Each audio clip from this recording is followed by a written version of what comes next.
Am I live yet? I've been talking to myself like 5 fucking minutes. I know, someone say something. I'm not going on until someone says something. So if you're bored, then say something and then I'll... Oh, there we go. Jesus fucking Christ. It's because I opened a news article. Like, news sites are so unbelievably, like, terribly fucking optimized that they just destroy my fucking computer. Like, everything crashes and I have to wait ages.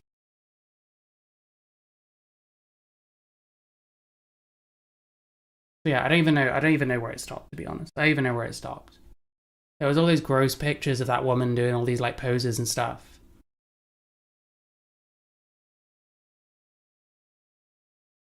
At the funeral, and there was a Metro article being like, oh, why are you more offended by that than the fact that her daughter killed herself because of online trolls? And it's like, well, it wasn't really because of online trolls. There's a lot more factors to consider that they just don't really want to talk about. Or they do want to talk about but don't want to highlight why that might be a problem. And yeah, they mentioned the Sands case, but it was a bit before the judgment got reversed.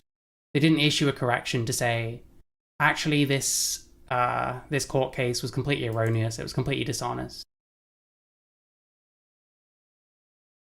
And I think these like famous people, this Sands couple, now this Sophie woman, they're like weaponizing the tragedy. They're weaponizing their relatively like powerful, rich, famous status.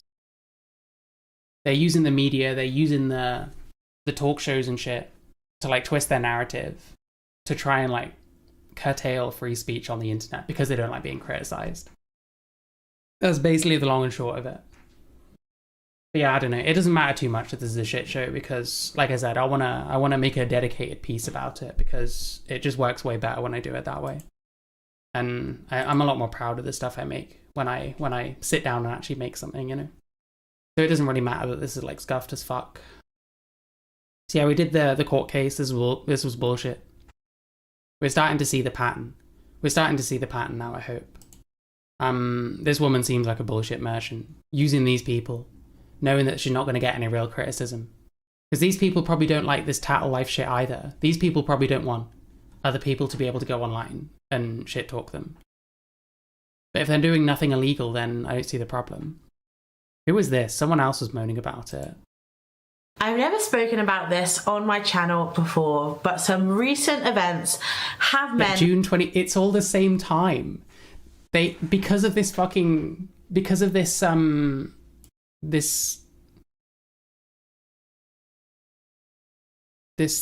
court case, the reporting ban finally gets lifted in June 2025. People find out about it, and at the time it looks like they've been successful, so this website must have done something wrong. All these fucking people crawl out of their woodwork, going on their channels, going on like UK fucking talk shows to air out their own shit. Oh, I'm a victim too. Hello, everyone. Yeah, I also think that free speech is bad, actually. Like, fuck you. Fuck you. You people are exactly why this shit exists. Because people don't fucking want it. They want to be able to, like, say what they want about these fucking freaks. You know what I mean? You've got all the power available to you. And you don't like anyone else having their own. It's, like, gross. It's fucking gross. Anyway, let's see what this woman's saying. I can finally talk about my tattle journey of hell. So stay tuned if you want to hear all about those. So let's see if there's anything here that couldn't be covered by... Just don't fucking go on there. Just ignore them. You're probably going to be fine. Horrible trolls that live under bridges.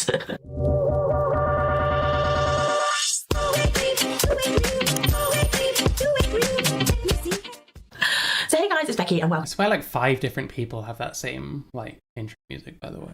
Welcome to my channel and thank you so much for joining me today. I do everything from plus size fashion to beauty, lifestyle, vlogs, travel, all of that good stuff over here every Tuesday and Thursday. And I have been here ever since 2020 on that same schedule. I know a lot of you have found my channel many years ago and have been fantastic supporters of me with all of your views, your millions of views, your thousands of comments, likes. Honestly, yeah, victim power. That's the thing. You see it like... I don't know if you remember the Keffel stuff with Kiwi Farms.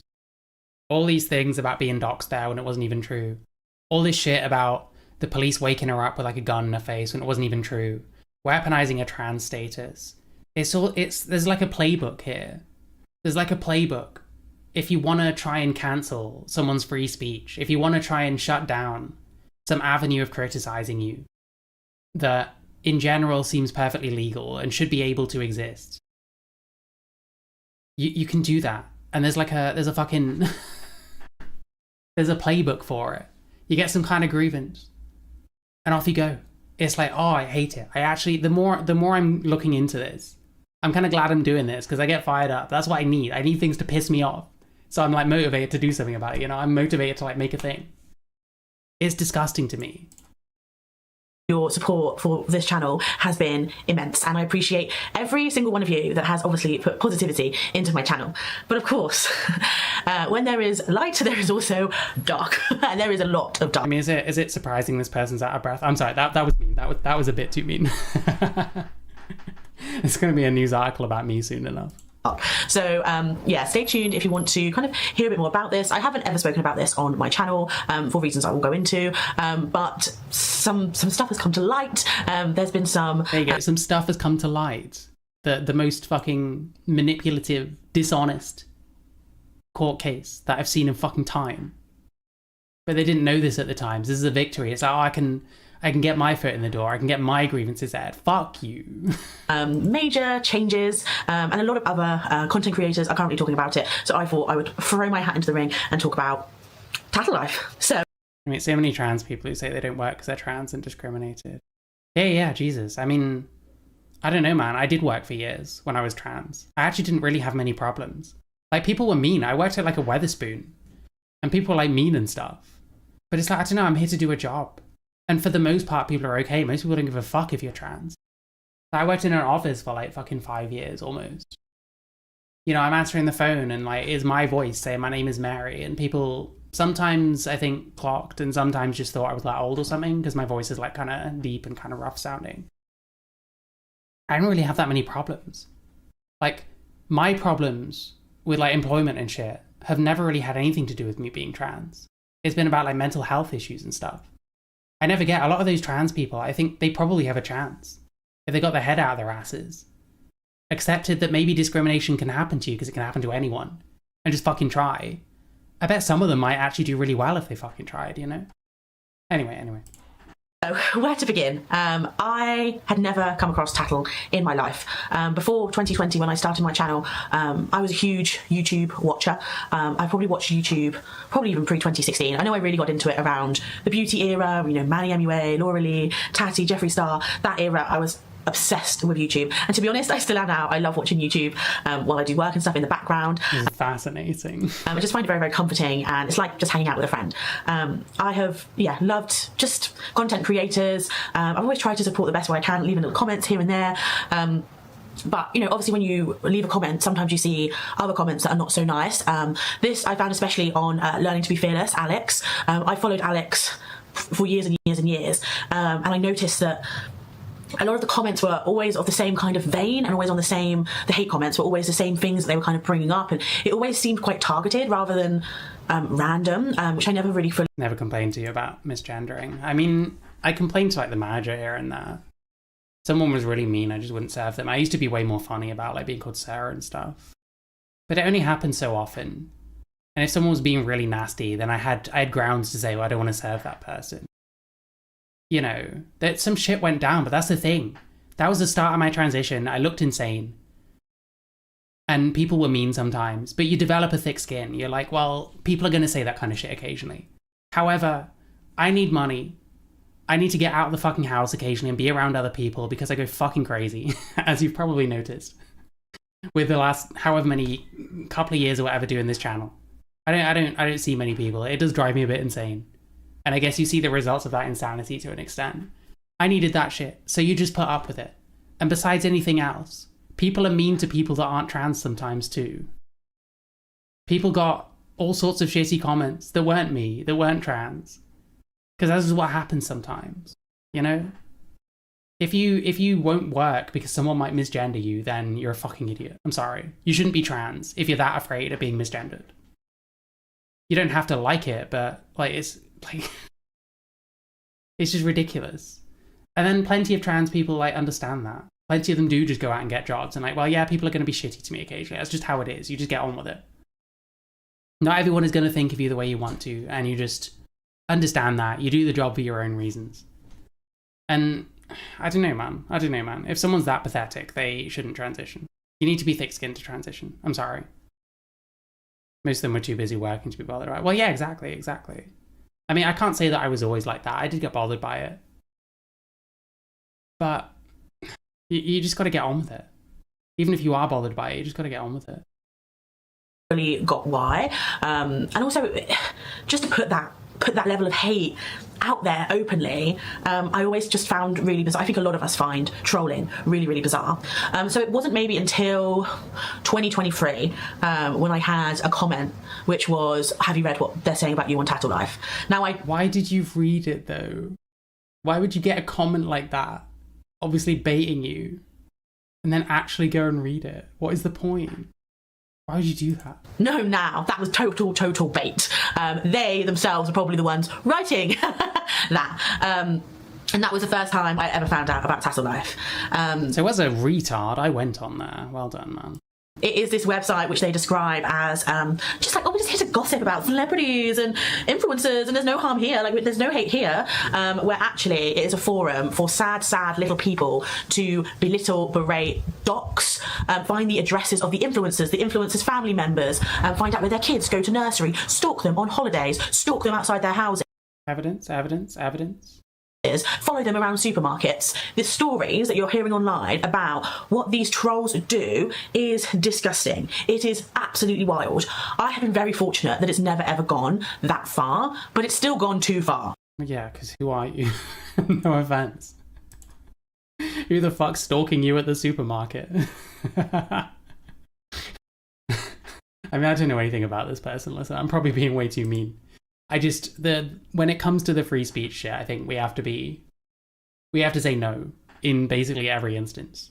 You just have to be on it immediately. No, fuck that, man. Fuck that shit. So of course I found the forum of me dedicated to moi. And all these little people, I think there may be like 3 of them, the 3 little witches stirring a cauldron. I remember one of the comments is... Oh, there were like 3 people. Okay, so it's like the equivalent of like the fucking Troughs Discord, the way they talk about me. Like 3 people. One of whom is a guy who is down with like archiving people's content, but also supported Ethan Klein's lawsuit against people for copyright there. The people that do this kind of shit are fucking retards. Just don't take it personally. Just, okay. Some people don't like me. Wow, cool. But no, we make a video and loads of people feel fucking sorry for us. Jesus Christ. It still makes me laugh to this day, and it's one that I tell all my friends about because we find it absolutely... Yeah, doxing isn't cool. What these people need to do... Oh, there's been doxing? Well, let's show some evidence then.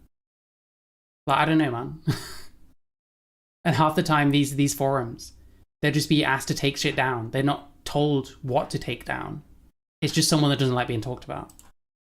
Absolutely hilarious is I did I think it was one of the first times I ever did like a grocery haul. I just randomly filmed it because I love watching grocery videos and seeing what other people buy, and I just filmed my Tesco one day, and it was in January, so while I wasn't going on a diet, I was trying to eat a little bit healthier, so I bought some frozen fruit and veg to start adding a bit more into my meals and stuff, but I also bought, wait for it guys, because this is gonna, you might even unfollow me for this, because it's one of the worst things I've ever done.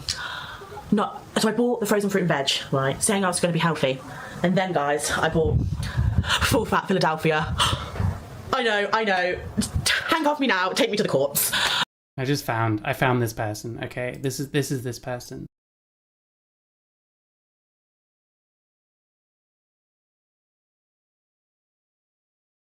This is this person right here. This is this person right here. This is this person right here. Anyway.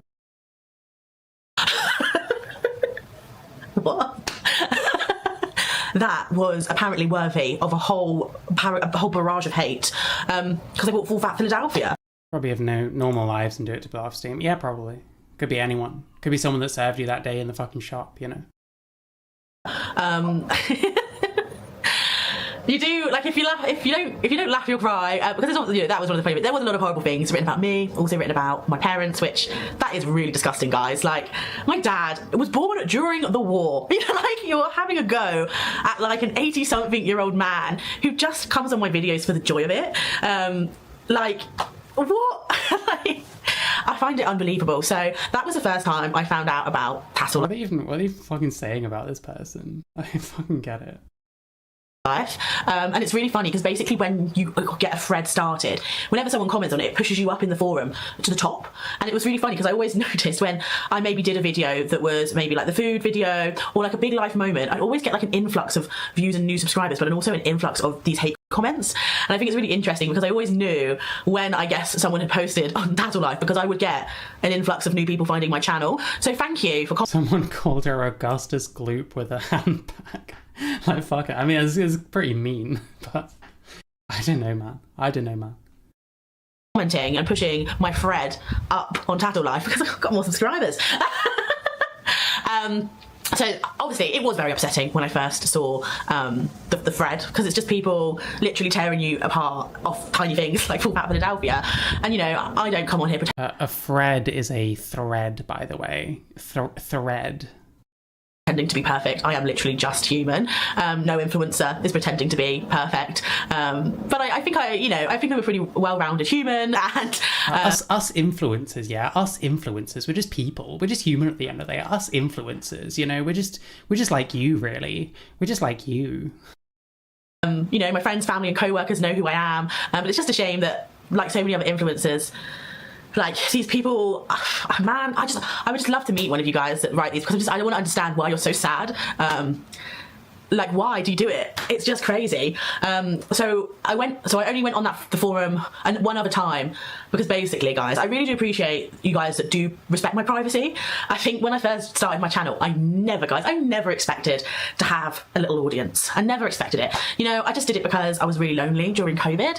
I never expected to have almost 25,000 subscribers. Like, it honestly blows my mind, but I did use my real name, which, thinking about it now, might have been a little bit silly. But I just never expected for this to happen. So obviously, if you do Google me, like, other things come up about not my personal life, but my work life. And I really do appreciate those of you that do respect my privacy, and respect that my kind of like influencing content creation side is very separate to my career. I am quite active in my industry, and I have spoken on my channel about what I do, but ultimately the trolls found my portfolio and decided to spell check it, which was very helpful because I was able to find all of the grammatical errors and fix them. But this is when this is just a horror story, bro. We're more than halfway through the video. And there is nothing. People have been a bit mean about me on the internet. Okay, man. And then the website got in trouble with people that turned out to be fucking liars, who had to pay the money back. And you saw your chance for like 15 minutes of fame. Come on. Like, Jesus Christ. things got a little bit hairy. You're really crossing a boundary there. When you're content creating, there does need to be respect in space, and I show you what I'm happy to show you, but I don't want people scribbling around on Google and that trying to find more information about me that I don't. What do you expect to happen when you're putting yourself out there? What do you expect to happen? People are going to want to know what kind of person you are. Like, why would you be on the fucking, you call yourself an influencer? This is like bordering on like delusional, you know what I mean? But I purposely don't put it out there. So they found my portfolio, they found out where I worked. Dude, when I first started, like maybe 6 months in, there was some weirdo putting comment after comment and like going in my chat and stuff, like mentioning like the city I live in and stuff. It's just kind of a thing people do. It's fucking weird and it's annoying, sure. But like, what are we saying? I used to watch this girl, she was too much. I'm seeing that, Jesus. Tries clothes, says how nice it looks when it doesn't fit. Talks too much. I'm getting slight like UK Anne Boleyn Reid vibes, but I guess not as bad. Yeah, I don't know, like me personally, I wouldn't care enough to like shit talk this person. But we're just crying about people being a bit mean. We talk about doxing. It doesn't sound like she's personally been doxed. And it's blatant to me that she's jumping on this trend of shitting on this website because of that court case, which turned out to be bullshit. Do you think she's like made another video? Like, how many of these people looked into this and kept up with the court case and shit? You know? It's like opportunist. And we feel like we're doing something good with getting back at the trolls. Like, I don't know, man. People have opinions and they share them on the internet. And ultimately, this led to me having a conversation with work about the trolls, just because I'd heard on how far these trolls go in some cases, in terms of actually reaching out to the place of work and slandering the person on, you know, with no actual like real evidence or anything. So I did let my work know, my line manager at the time, and he was absolutely fine with it. Like my work know that I do YouTube, and to be honest, they really like. She told her work that she has a Tattle Life page. What if they go on there and there's like genuine grievances? This person is like stupid. I'm sorry. You're like dumb. You're like dumb, bro. I do wonder if she talked about, oh, so she's one of those I've been fat for ages, like on and off diets kind of things. This does give me GLP-1 food shop. Okay, she went on Ozempic. She went on GLP-1. Okay, wow. There's a pipeline, isn't there? There's a pipeline. I don't know, man. I wonder if she talked about the princess thing. Doesn't look like it.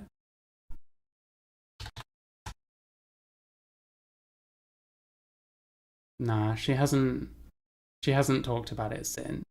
I guess someone told her to just fucking stop giving a shit. I wasn't trying to invalidate your experience. Oh no, don't worry about it. Don't worry about it. To be honest, I'm of the mindset now that I probably shouldn't have been as funny about being misgendered as I used to be. Like it, everyone always asks me like lots of questions about it, and people think it's really cool. So work has no issue with me. I don't really talk about the brands we work for, just because I think there would be a bias. Crazy people, they're literally trolls, and yeah, not to worry. You know, everybody knows who I am, and just because some randomer on the internet writes an email doesn't mean that's going to change the company's opinion of me.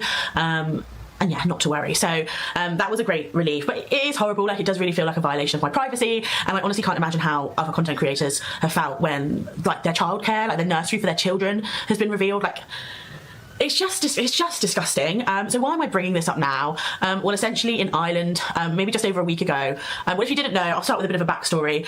Influence. I mean, I guess at least she's honest. Yeah, and I'm just jumping on a current story to play the victim and get my little piece of the pie. So content creators have been trying to take this site down for 4 years and have gotten nowhere, because essentially good. They shouldn't get anywhere. Not unless they can prove that like doxing and shit is happening. But people have been saying it for ages. Well, why is it so hard to find any fucking proof of this then? The owner of this site has protected themselves with various company names, putting them in places around the world, and essentially influencers, content creators haven't been able to essentially sue anyone because they can't find who owns this website. Bro, it's just hook, line and sinker. The people that sued them knew the entire time. They knew before they sued them, pretending that they didn't know. It's like just hook, line and sinker. You just believe everything you see, I guess. You just believe everything. Because it's essentially doxing. Like what they're allowing to be shared online is illegal. So for the longest time, no one's been able to sue, get the website taken down or anything, because they've not had a person to target. But recently, in a court in Ireland, there were a couple that were taking Tattle to court, and I think they ended up using private investigators to ultimately, I'm going to say, the man's neck, because of course it was a man that owned this website. So let me find his such a brave feminist. Wow. Name. Oh, he's such a pathetic little man. His name is Sebastian Bond, and yep, and they knew that the entire time, bro. He actually had a vegan. He himself is a content creator of vegan foods, but this man was profiteering off the hate for influencers, and most of the people that were getting targeted were also women. It was never male influencers that were on Tattle Life. 90% of the hate was directed at female content creators. I bet most of the people on Tattle Life are also female. I bet that's the case. So now Sebastian Bond has been named as the owner, and now that means that all of us content creators can sue the heck out of him, and it's a fantastic... Didn't happen. And the first lawsuit was bullshit. No one else sued him. Did this fucking loser sue him? I don't think she did. Why are you saying that more people should sue him? What a ridiculous fucking thing to say. Day. I've seen so many other influencers talk and that's about... the other thing. That's more kind of confirmation that this website is not as bad as people are pretending. And that idiots like this, idiots like those fucking MPs that are now trying to use this to curtail freedom of speech in the UK, they're all just accepting this fucking narrative unquestioningly. If it was so bad, why weren't there more lawsuits? It's almost a good point in a way. Why weren't there more lawsuits then? Why didn't you fucking sue them? It's because they didn't say shit. They just called you names a bit. Like, oh no. You got 30k subscribers. Probably earn at least a little bit of money. Probably have a job on the side and all that shit. You look like you're in a nice house and shit. You look like you're doing fine. Clearly not starving. You know what I mean? Like, who fucking who? Jesus Christ. Their tattle life stories, and quite frankly, they're fucking horrific. Sorry for swearing, but it's in a very emotive situation. Yeah, to be honest, when they mentioned the vegan part of it, I was almost tempted to change my mind. But yeah, I don't know. As much as it pains me to say it, vegans are humans too. But I'm so happy that we're all finally able to talk about it. I've wanted to do this video for a long time because I just feel like it's really important to take back our power and to take the power away from the trolls. And take back our power. Like, fuck me, man. They could have done this at any time and just said that it's a shitty website, but they waited until someone else did it. They waited until this dodgy as fuck lawsuit happened. You're jumping on a trend. I'm sorry, man. You knew. This woman had to know that if they made a video before this court case all came out and it became like a news story, they wouldn't have been getting this. It wouldn't have been anywhere near this because people wouldn't have cared as much. There was no impetus to wait until he got outed. If you're out there online, you will have no privacy. Well, yeah, I mean, you shouldn't really expect privacy. That doesn't mean it's okay to share people's like private info. And if someone's not saying something publicly, it's not really fair to like publicize it. But at the same time, like, I've looked on this tattle life. There probably has been like private info like publicized and stuff. But in general, it's like reactions to things that are posted publicly. Ultimately, I've only looked at that website twice and I've never looked at it again, so you can type all you want, I'm not reading it. I block anyone that... I've literally looked at it twice. Why are you doing this then? Why do you even care? Instantly looks like they're the three little witches of Tattle Life with your multiple little silly accounts. Yeah, you just instantly block. Like, it's just a load of rubbish that they're writing. So if that's you, you're just going to get blocked straight away. I also have admins as well. I don't even see the comments. So yeah, basically, if Sebastian Bond can be unmasked, so can all you other little trolls. It now means that it's fair game. It's fair game. So you're no longer protected by anonymity, you know what I'm trying to say, of the internet. You can be found. So yeah, basically, if Sebastian Bond can be unmasked, so can all you other little trolls. It now means that it's fair game. It's fair game. So you're no longer... It's fair game. If you've made fun of someone on the internet, you should expect to have your personal information bandied around everywhere.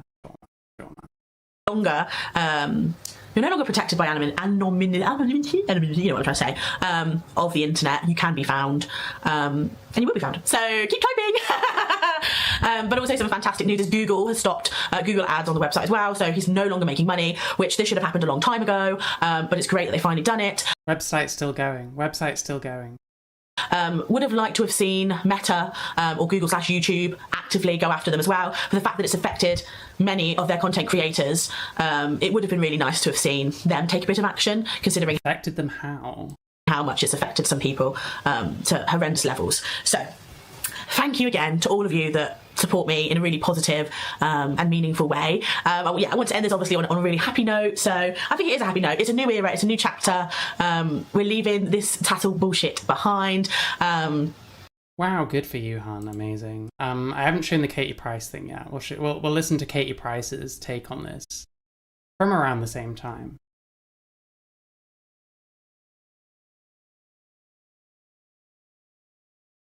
What about all this stuff with Tattle then? So then as per usual, 25th of June. Everyone was on this shit. So in amongst this fucking podcast, which I listened to more of, like this is only the part that's relevant. It was like 30 minutes long. I listened to enough to find this segment and pulled this segment and then stopped once it was just shit. So yeah, in amongst this very famous, very prone to attention-seeking person, going to like Ibiza and Dubai and shit like that, living her best life, presumably not doing anything that the average person has to do to get by, and having way more than most people. We whine about how mean trolls are on the internet. So again, we'll have more stuff about this this court case. Once again, complete bullshit. Completely duplicitous. Is that the word? Duplicitous? I don't know. But yeah, here we go. Katie Price. Oh my God! So I think no it's one knows. good. It's brilliant. Tattle is this thing that's been online, and Basically, they call it a gossip forum. It's not a gossip forum. Who was the lady with the funeral photo shoot? Her name is Sophie Mae Dixon. She's an Instagram influencer.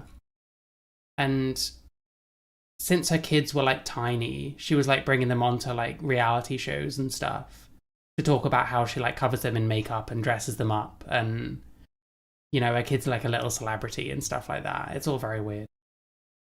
They say it's there for people to... Yeah, all these people go to Dubai. This person goes to Dubai. We looked at this person going on like weird yacht parties with older men, like drinking and shit. And then her kids are just there. One of whom ended up ending her own life, which is very sad. But they're all blaming this website over it. That was kind of what got me started on this. Was that this woman has like weaponized all this media against this website because her kid killed herself. But this kid had like mental health issues, had a fucking insane upbringing, insane mother, all this kind of shit. But we can weaponize the media. We've got that fucking GK Barry weirdo making fucking documentaries. Making a documentary on the BBC about this, interviewing her and stuff. Almost completely uncritically. By the way, doxes that Sebastian Bond guy. She fucking doxes his parents in this fucking video. Shows like their cars, shows the front of their house. Insinuates where you could go to find the location it's at. Shows all that. It's fucking crazy. And they can do all this because it's fine when it's about mean people on the internet. And they can advocate for people not having privacy on the internet, even if they're not trying to be a fucking celebrity or whatever. Now, thank you, Shen Media Makeup. I appreciate that. Have a good time swimming. Definitely the weather for it if you're anywhere near us. Anyway, yeah, so gross. Katie Price. There we go. Talk about celebrities and influencers, but it's not gossiping. It's abuse. It's stalking. It's sharing personal data. Dubai must be sick of rich white people going there to LARP. I would say that, but it's probably good for their economy, so I don't know if they care that much. It's vile. yeah, they even knew stuff. Marcello went, Kate, how does anyone know you're here or doing this or doing that? I said, what do you mean? He said it's all on Tattle. And it makes me think, have I been bugged personally? But they're not nice. They have caused me so much problems mentally, and not just me, to everyone, my family. You've got a nickname on it, Mum. To be completely fair, this Sophie woman hasn't sued Tattle, but she went on that documentary to air out her story. British MPs have cited her story in a push to try and get this website taken off the internet, like banned, which has crazy implications for like free speech on the internet. I don't need this anymore. Has crazy implications for free speech on the internet. Her voice, yeah. Katie Price. Mum's got a nickname on it. They are just awful to everybody, but now they found the guy who runs the Tattle. Does that mean the people on it now then who have been writing all the stuff will be exposed? Yeah. Because they need to be. It goes back You've to the had a lot online of people. I've been talking to Lauren Goodman actually about this. Have you? Yeah, I have. Yeah. We saw that Lauren Goodman. She was one of the people we watched before my thing died. And we've noticed that again, it was, oh, people are being mean. There's this vague allusion to people tracking down people's personal shit, but never any evidence. people that have been on Tattle are now getting in touch with celebrities, influencers, apologising for going on Tattle, apologising for trolling them. Are you serious? No. Because they know they're going to get in trouble. Because they know they're going to get in trouble, yeah. But they should do, and I'm not even saying this. You know, when I did Harvey's Law and make online troll a criminal offence, I've been to the House of... Yeah, she was trying to make online trolling a criminal offence because she has a kid who's like... I don't know how to put this delicately. Do we know who Harvey Price is?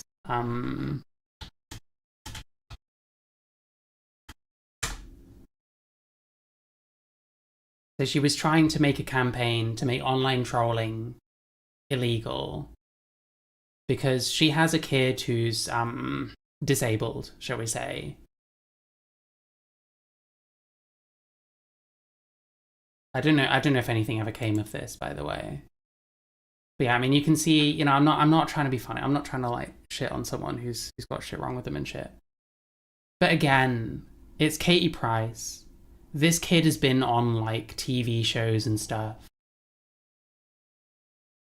Like making online abuse a criminal offense. Like wanting to unmask people. Like how far would this go? Like you call someone like this a retard on the internet. It's not very nice. You shouldn't do that. But should that be a criminal offense? I think that's nuts. Like how far do you want to go with this? And she was dragging him on the TV. They were like reality TV shows about the two of them.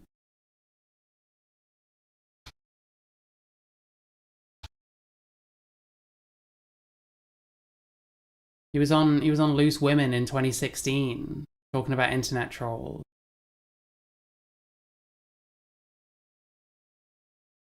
Harvey and Me. When was this from? Oh, 2021. What Harvey did next.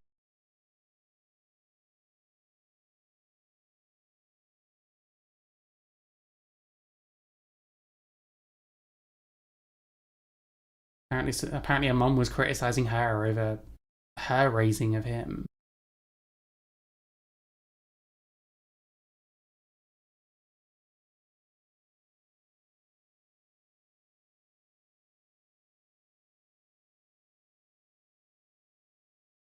Again, another kid growing up on the internet, growing up on the TV even. Like a disabled one, no less. No expectation of privacy. I don't know how old he was when she started showing him on TV. I don't know when the first one would have been.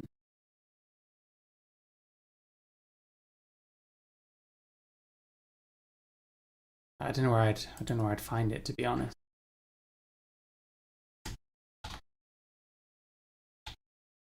On IMDb?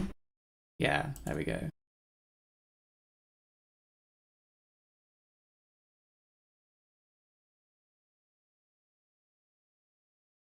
Yeah, honestly, like, we don't have good laws around free speech. I would love to see that get fucking sorted. Katie Price, My Crazy Life, was he in this? Supposedly he was in an episode of Katie Price, My Crazy Life in 2017.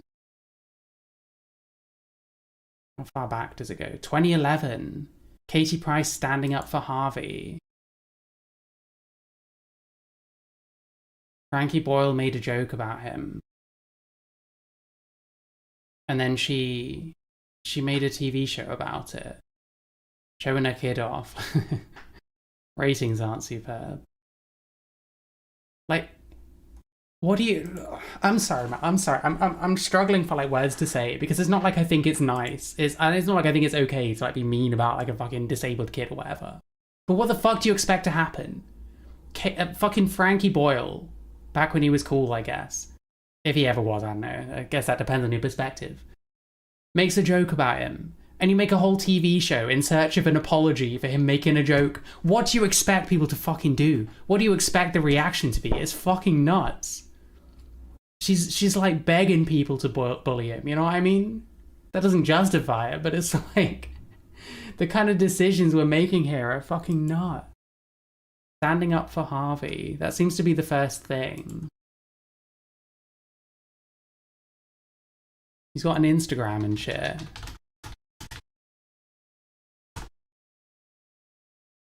It's on YouTube.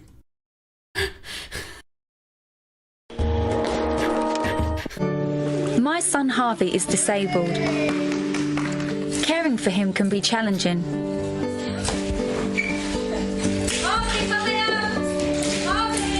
But it's also really rewarding. Showing like kid videos of him and stuff. And you wonder what she's been showing before this even. So when comedian Frankie Boyle told an offensive joke about him, it made me really mad. Basically, he's saying, if you're disabled, you've lost the plot, you're aggressive, you're this, you're that, and you'll be unpredictable and you can do anything. Harvey can't defend himself, but I'm his mum, and I can. You really are It's like so embarrassing. fantastic. You are? That's why I'm standing up for Harvey, and people like him, to make sure they're treated with a bit of respect. There's fucking like Undateable's fucking music going on as well. Just like the rest of us.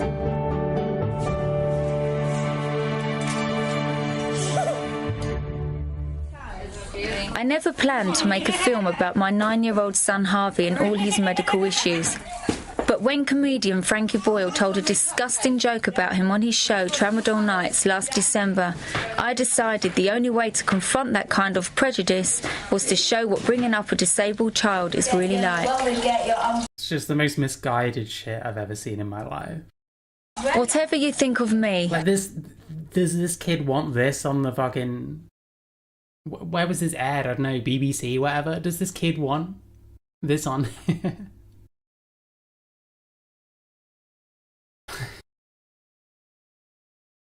there's no way a little boy like Harvey deserved a joke like this.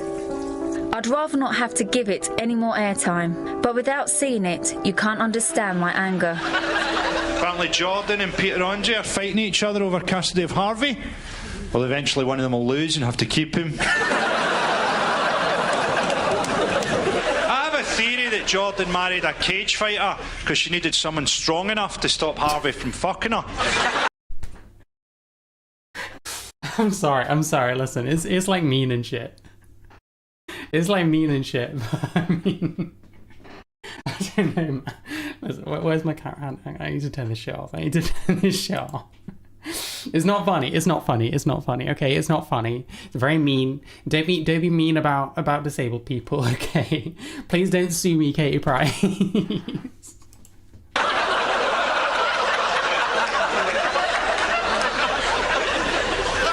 It's her face. You can see her face in the reflection. The funniest part is her face in the fucking reflection where she's like...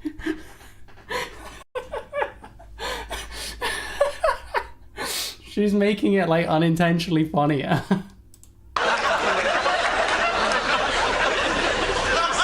When I saw it, I just thought, how can someone do that? It's horrific. How can that be aired?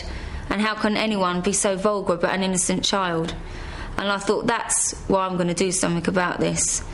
So I got in touch with my lawyers and it went on from there. It wasn't... You see, it's just so fucking embarrassing, man. And like, there's all these pictures. He's been in the, you know, he's been in the papers, presumably. Like, this kid has probably been like fucking followed around by the press his entire life. And I bet Katie Price has never been that opposed to it, you know? I don't really know too much, because believe it or not, following people like fucking Katie Price is not my wheelhouse. It's never really been an interest of mine. Yeah, Dwight York, yeah. But yeah, anyway, okay, so Harvey's Law, it's all about that kind of stuff. It's all about wanting it to be like a criminal offense to be mean about disabled kids on the internet, which it's not that I support being mean about disabled kids on the internet, but I also don't think it should be a fucking criminal offense. Harvey's Law and make online troll a criminal. It's more of a wow, we went there. Yeah, it's shock value. It's like, it's saying something that you just don't expect someone to say. Like, going way too far with something, you know? Offense. I've been to the House of Commons about it, done my debates. And this is an example. They are trolls, these people. And I think anyone, like on socials, you should be able to find them. Yeah. Like, if you're going to go on a forum like that, you should be able to find them in case something happens, because the Fuck we say. Forum like that, if you're like on socials, you should be able to find them. Yeah. Like, if you people and debates. And this is an example. They are trolls, these people. And I think anyone, like on socials, you should be able to find them. Yeah. Like what? People should have their like details somewhere. So if someone says something that you don't like, you can track them down and sue them. Which is already like a rich man's game, you know? Like, if you're going to go on a forum like that, you should be able to find them in case something happens, because Isn't it? If you want to think it's a loser's pursuit to make fun of a disabled kid, that's fair enough. But I don't see why you should make that like a criminal offense by itself. You know? That's the whole point. Like, what these people want is fucking draconian. And it's always these like fucking celebrities and shit, you know? Like they can't handle being the butt of a joke. They can't handle criticism. They live their lives out in the open and then complain when people talk about them and stuff. these people have caused not just me, other people hell. Like hell. And I think online trolling should be a criminal offence. Like, it really should be. That's just nuts to me. I'm sorry, man. It's just nuts. You don't already have everything. You're flying around the entire fucking world. Insane amounts of money for doing what? You know? But it's not good enough. You want to stop anyone saying anything mean about you. Why the fuck do you care? Why the fuck does Katie Price care if people make fun of her on the internet? You know what I mean? Yeah. It is so bad, isn't it? Because I believe that if trolls knew it was a criminal offence if they got caught and something would happen, there wouldn't be so much trolling. The fact is, because when people do these comments, you can't find them. They change their names or they delete that. Yeah. That and then open up a new thing. Do you know what I mean? Zex. Thank you so much for the $36, Mischief. I hope you're good. Enjoy the deer humping each other. I could have made a joke about one of them being... No, I'm not going there. I'm not going there. Thank you so much. Thank you. Don't forget you can super chat on YouTube, by the way. You can join the channel, other stuff. It's like a few pounds a month. You should consider it. Probably. I don't know. So, Yeah. it's disgusting. And it happens every day. To Do you know, I can't get over the mentality of someone to sit there of an evening and want to write shit on a website about someone. How sad has your life got to be? Exactly. Do you know? But it's and funny. The scary thing is, if I know any of these people. Well, so this is another thing I've been talking to Lauren about as well, about things that have come out on Tattle where you think only a select number of people would know that. So is it someone in my inner... Well, the thing is, she's complained about like people talking shit about her on Tattle Live. She has complained about people making fun of her. circle? Well, we all know that people who were in my inner circle were definitely doing stuff on there because of what they were saying. Yeah. And I'm not saying the names now because I know they'll end up getting caught. But we know, and you know, there were certain people who aren't in my circle anymore who were really stirring the pot and making up stuff and not telling the truth about stuff. And it's caused me stress, damage and all of that. So luckily I have a therapist. Do you know what I mean? Because otherwise, what can you do? And another thing is, just because you're in the public eye doesn't give anyone an excuse to do that. We're still human beings. It doesn't matter that they should get away with it because we're in the public eye. We're still human, still have feelings, still have a family like you guys. Yeah, that's exactly it. If you don't want people to make fun of your kid, you could just not talk about them on the internet. You could just not parade them around on TV and stuff. Yeah. Haven't, like, you know, some of our family guys haven't chose to be in the industry, so why should they bring them into it? Yeah. Like, it's disgusting. It is. It's like 30 years next year I've been in this industry. And back in the day when they didn't have any social media, the only people who would write stories was the media. Yeah. And they would approach. Yeah, and these people have fucking control over the media. They've all got connections in the media. They don't like that these websites are beyond their control. I'm sorry, man. It's so obvious to me. It's like, it's all clicking, you know? It's all clicking. Has she ever worked for a living? Not that I know of, no. I mean, Katie Price, what age was she when she got... She's always been, like, a massive attention seeker. Like, wasn't she, like, page 3 at one point? She's 48 now. She's been in the industry for 30 years. And this was from last year. What, since she was 17? Yeah, she was a glamour model. She got well known as a page 3 girl when she was called Jordan.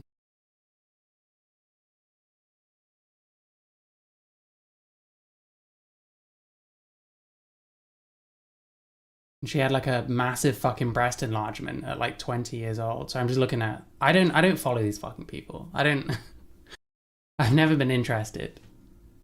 It's just because this is relevant to something I'm interested in. Family or friends and offer them like 10 grand or whatever to do a story. But the funny thing is, they would say to them, oh, I'll give you 50 grand to do a story. So then people think, oh, I'm going to get 50 grand, right? Not only would they lose me as a friend or whatever, but they would never get that 50 grand because after they've done the story, they'd say, oh, there's not enough detail. It's not worth 50 grand. And that's how they conned them. And then they probably wish they never did it. I don't understand it. But nowadays, the trolling and everything is just a different level. It's a different league to what I was used to. Yeah. Yes, in 30 years, I've seen a lot change. But guess what? I'm still here. And Showed her boobs in the newspaper. Yeah, that's literally it. And then went on all Big Brother and fucking I'm a celebrity or that kind of thing. Just the entire time in the public eye. Like, was extremely famous at one point. You couldn't get away from her in the UK. It was always the kind of shit I never had any interest in, you know. I've gone through it all, made it the other side, and my circle is tiny now. So's mine. Tiny little circle. Tiny. Yeah, obviously, things got so bad that I ended up in the Priory for all reasons because of my mental health. So it's like all this shit, like when you're famous, what you don't like is a few people on a forum making fun of you. Stories that were being said. I'm not even talking about like her son and shit like that. Like the Frankie Boyle thing was its own thing, you know. Discrimination against me and my character, like it destroyed me, and it really did. And in my book, I did write a letter to the press, and they. I just don't fucking get it, man. It destroyed me. Online trolls destroyed me. You can afford to go wherever the fuck you want, anytime, ever. You don't have to work for a living. And yet you get, you know, the living of like fucking 20 people, all that privilege. How are you gonna give a fuck what trolls think in that position? I don't fucking get it. That'd be the last thing on my mind. If I got like a 1/10 of what this person does, that would be the last thing on my mind. Like, do you know what I mean? I still haven't listened to my feelings and how I feel. They still carry on. So I can't win. It's just something I have to accept. It's and clickbait. hopefully... You know that. It's clickbaited, but let's hope. Something I have to accept, but also people shouldn't be able to go online and talk about things without having to expose their identity on command. to a bunch of rich and powerful people who have everything already, you know? Like, fucking spare me. Disgusting. One day, these people will be punished because it's not fair. Not fair on me, not fair on everyone else. On a lighter note, what are you going to say? I thought Gareth Gates was gay. Say on another note. Yeah, I did. What are you going to Guess say? what we missed this year? Oh yeah, and then they go on about other rich people shit that they got up to when they're not whining about trolls. How nice. So yeah, that was that. Very fascinating people, right? Very fascinating people. So glad that we did this. Just trying to see. Sorry, I've got a folder of did the ITVX thing. Yeah, we did all that. Much fun as it would be to watch Katie stands up for Harvey on my screen. I probably shouldn't. Yeah, I couldn't find this. This woman also did an interview about this Tattle Life.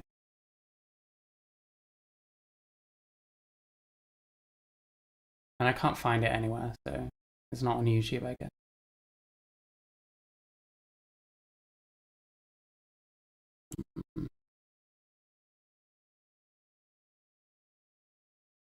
Yeah, so this was the interview with that couple.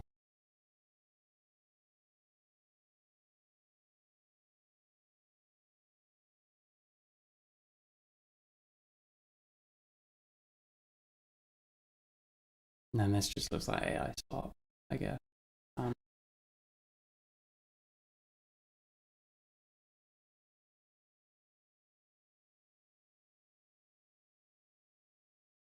Yeah, a lot of people jumped on this at the time, 1 year ago. It's still going. And there was this. This was about the court case as well. I don't think there's much else on Tattle Life, to be honest. And like everything I see, all the people talking about it, all the people whining about this shit, they just seem to have nothing to say. Tattle Life closes down. That didn't even happen. Fucking hallucinating now. What was this? Sometimes you need a loudspeaker, or in this case, microphones, to send a strong message. This is the podcast where we set the record straight. Lauren Harris and Ashley Stobart are friends and now hosts of their own show. They talk about cosmetic surgery, heartbreak, but most importantly, online bullying. They both say they've been targeted by trolls on a forum called Tattle Life. It describes itself as a place for commentary and critiques of influencers if their social media content is sponsored. Oh, Will Young was gay. I thought both of them were gay, to be honest. I think I was at that age, though. I was at that age when those two were both around, where pretty much every man was gay. Lauren and Ashley... In a bad way, you know. Not that I mean that there is a bad way, but, you know, I was, however old I was. Gay was bad at that age.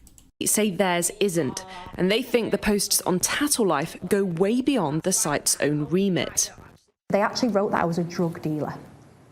That isn't gossip. That's serious allegations that are untrue and that you can't take back once they're out there. At least on Instagram, if someone comments a nasty comment under my picture, you can click on their profile.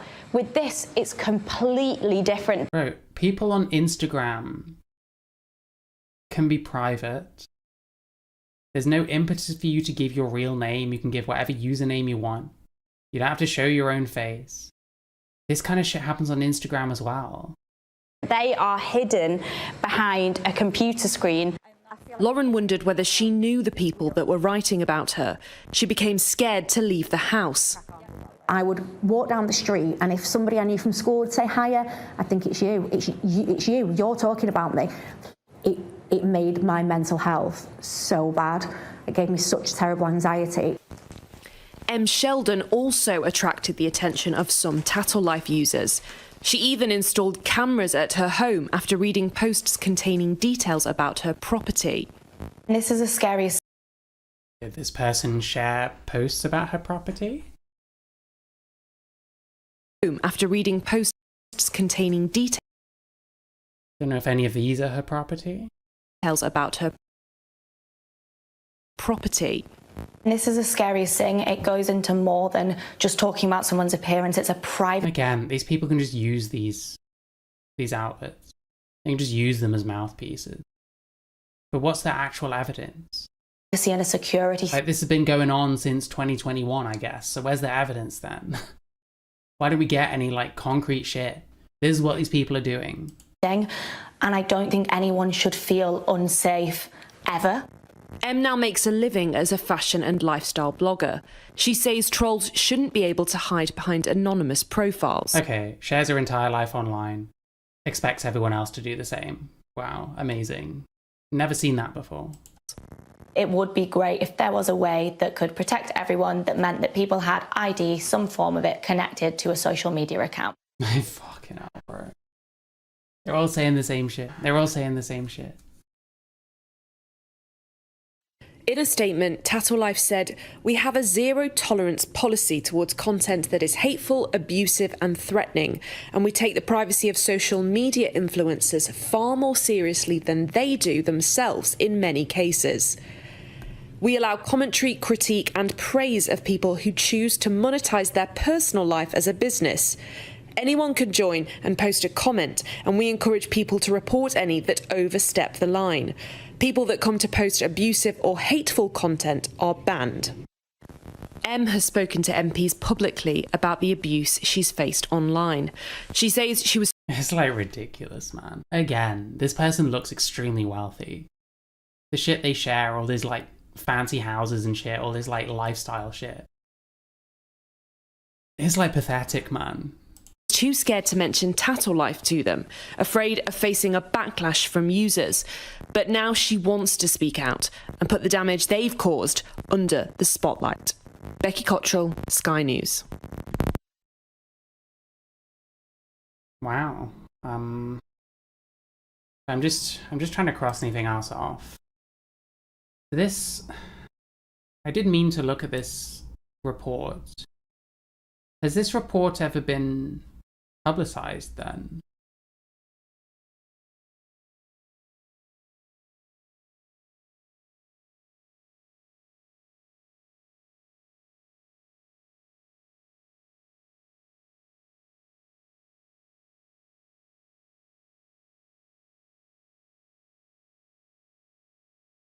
Bourgeois problem. Yeah, exactly. Exactly.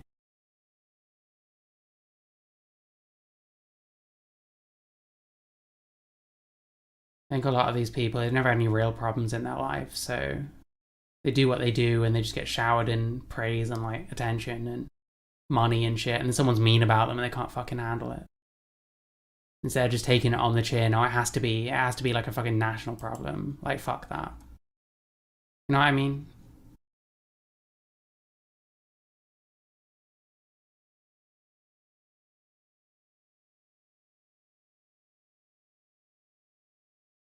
I forgot that X is literally the worst fucking website in the history of websites. There's almost no information about this victim focus thing. Apparently these people did like some kind of inquiry and spoke to loads of supposed victims of fucking Tattle Life. So why am I finding like fuck all? Victim focus. Is it this?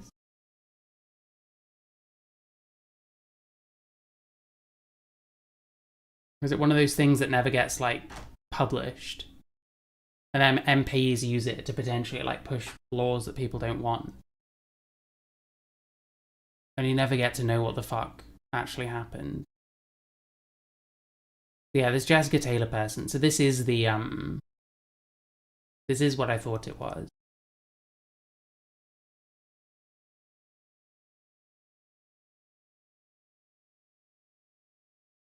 They were paid to influence the public to allow for government. Maybe. I don't know. If someone really wants to get into power, then they need to like push their free speech shit, to be honest. This kind of shit serves a very tiny amount of people, but people with money and power, so yeah, I don't know.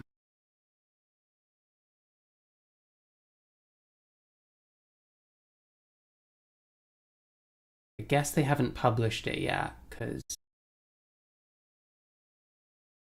I think they did this either last year or the year before.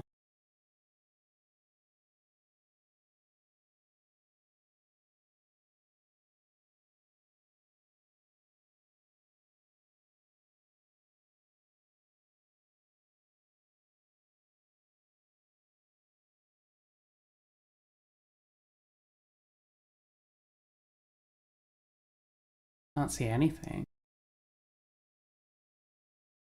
I know. I guess this hasn't been published yet. Wow. Yeah, I don't know. There's not much to gain from that, to be honest.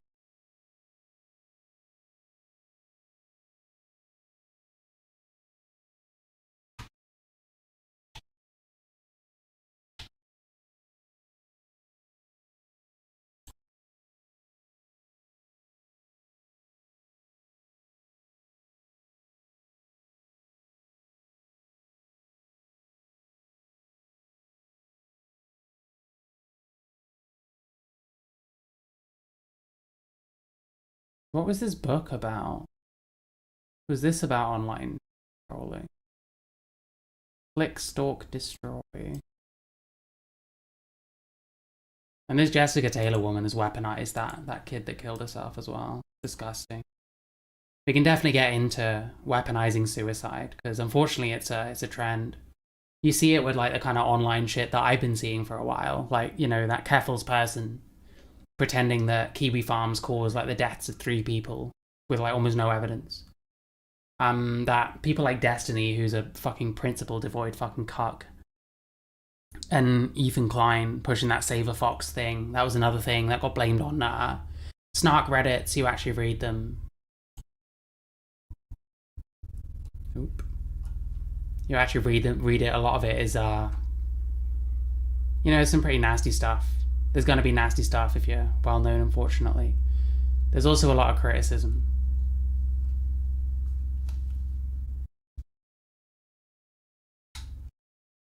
Sorry, there's like a noise in the background.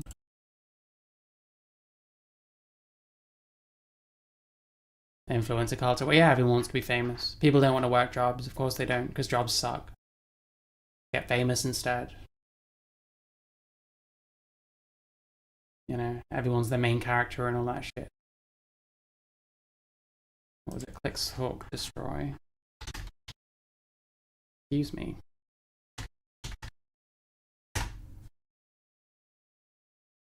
Inside the minds of people who stalk online. So I bet this is about all this kind of shit. When did this come out? So if you hear screaming, there's like kids next door or some shit. Oh, this came out. This came out today? This came out today? It's like insane timing, if so.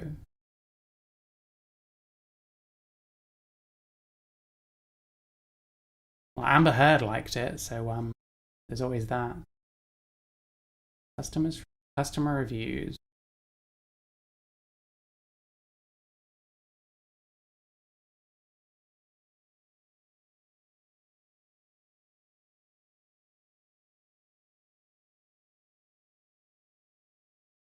Lightly dramatized.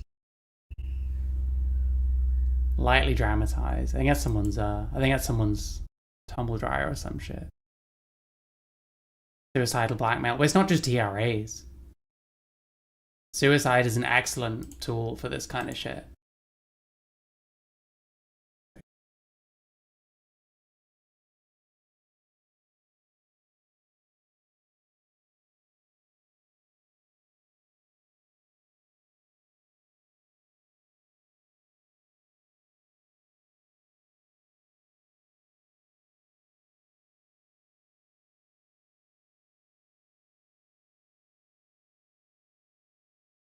Oh, so this is like... It's like a novel? It's not even like a kind of a...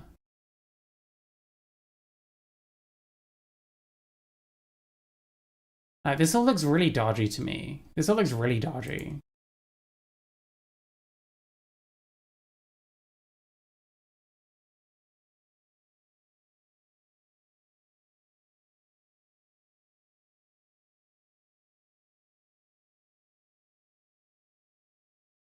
We talk about digital surveillance. The people complaining about this are the ones handing it over, you know.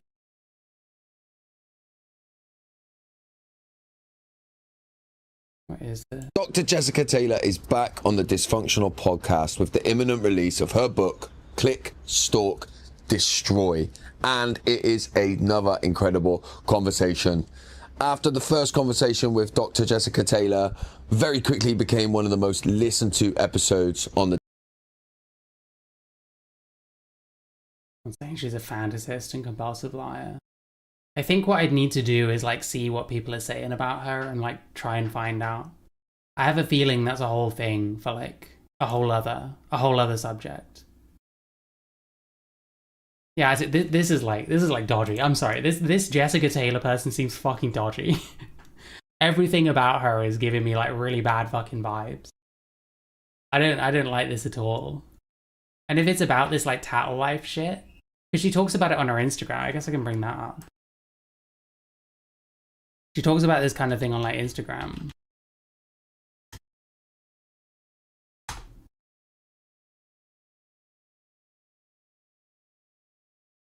Yeah, I get bad fucking vibes from this person, I'm saying.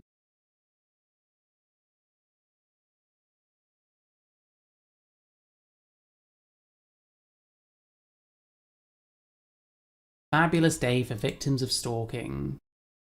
And a terrible day for stalkers everywhere.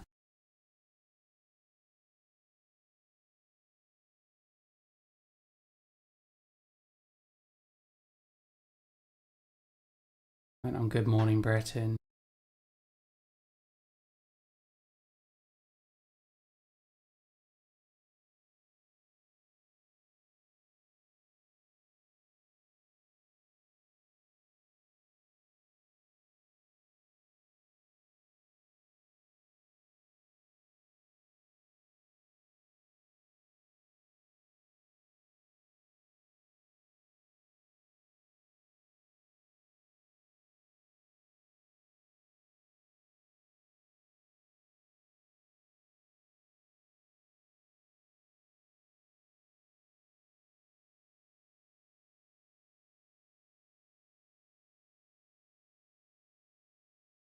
That is used when people are really abusive online, or they're stalking, harassing, doxing, threatening people online, including on forums. Stalking, harassing, threatening? I'm not saying that that's fucking free speech. But most of the time when these people talk about those things, they're not actually describing those things. The amount of time I've seen like harassment describe talking about someone. Doesn't harassment insinuate that you're like going at someone? Like if I make fun of someone behind their back, am I harassing them? Whereas if I go up to them and make fun of them to their face and I don't leave them alone. You know, that Neil Sands guy is in the fucking comments. This fucking guy is in the it's so dodgy. It's so dodgy, man. It's so fucking gross. What is this? House today about a brave couple from Northern Ireland, Neil and Donna Sands. Oh, and this is from 54 weeks ago. So it hadn't come out what they actually did yet. And this is still at the top of his fucking Instagram. This guy is so fucking dodgy, man. This guy is like sus. So this is still at the top of his Instagram. This Neil Sands guy. Neil Sands is the guy that did this lawsuit, where it then came out that they pretended they didn't know who this Sebastian Bond guy was, so that they could do a lawsuit against him without even fucking telling him. And then eventually it came out, and the entire thing got overturned. And this is still like at the top of his Instagram. Back from when this was going well for him. Who became the victims of a very modern kind of abuse, tech-facilitated harassment on this website. And I think it needs to be a wake-up call to those who find joy... So yet another dipshit MP who just believes anything they fucking hear, I guess. Probably friends with him or some shit. Here's some fucking story by some people who are relatively wealthy. probably their support might come with a bit more weight than your average fucking shitter on the internet. So yeah, let's just agree with everything he says. Okay, man. Boy in anonymously putting down others online, that they will be held accountable. This wasn't just idle gossip, it was targeted harassment, it was libelous, it was slander. We never see any evidence though. Happened online but had very real consequences offline. Donna Sands said it pushed her to breaking point, and this is the reality of tech-facilitated abuse. Let's not wait for another family to be torn. Tech-facilitated abuse. That sounds like a dog whistle.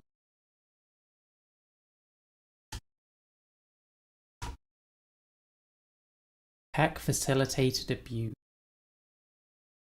Well, this is talking about intimate partner violence.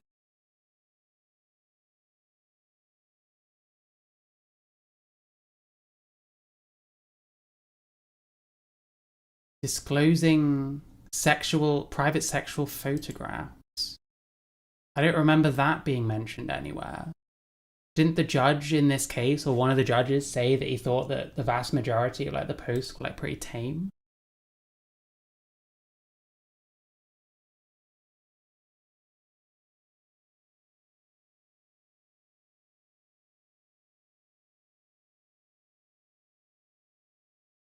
Mm-hmm.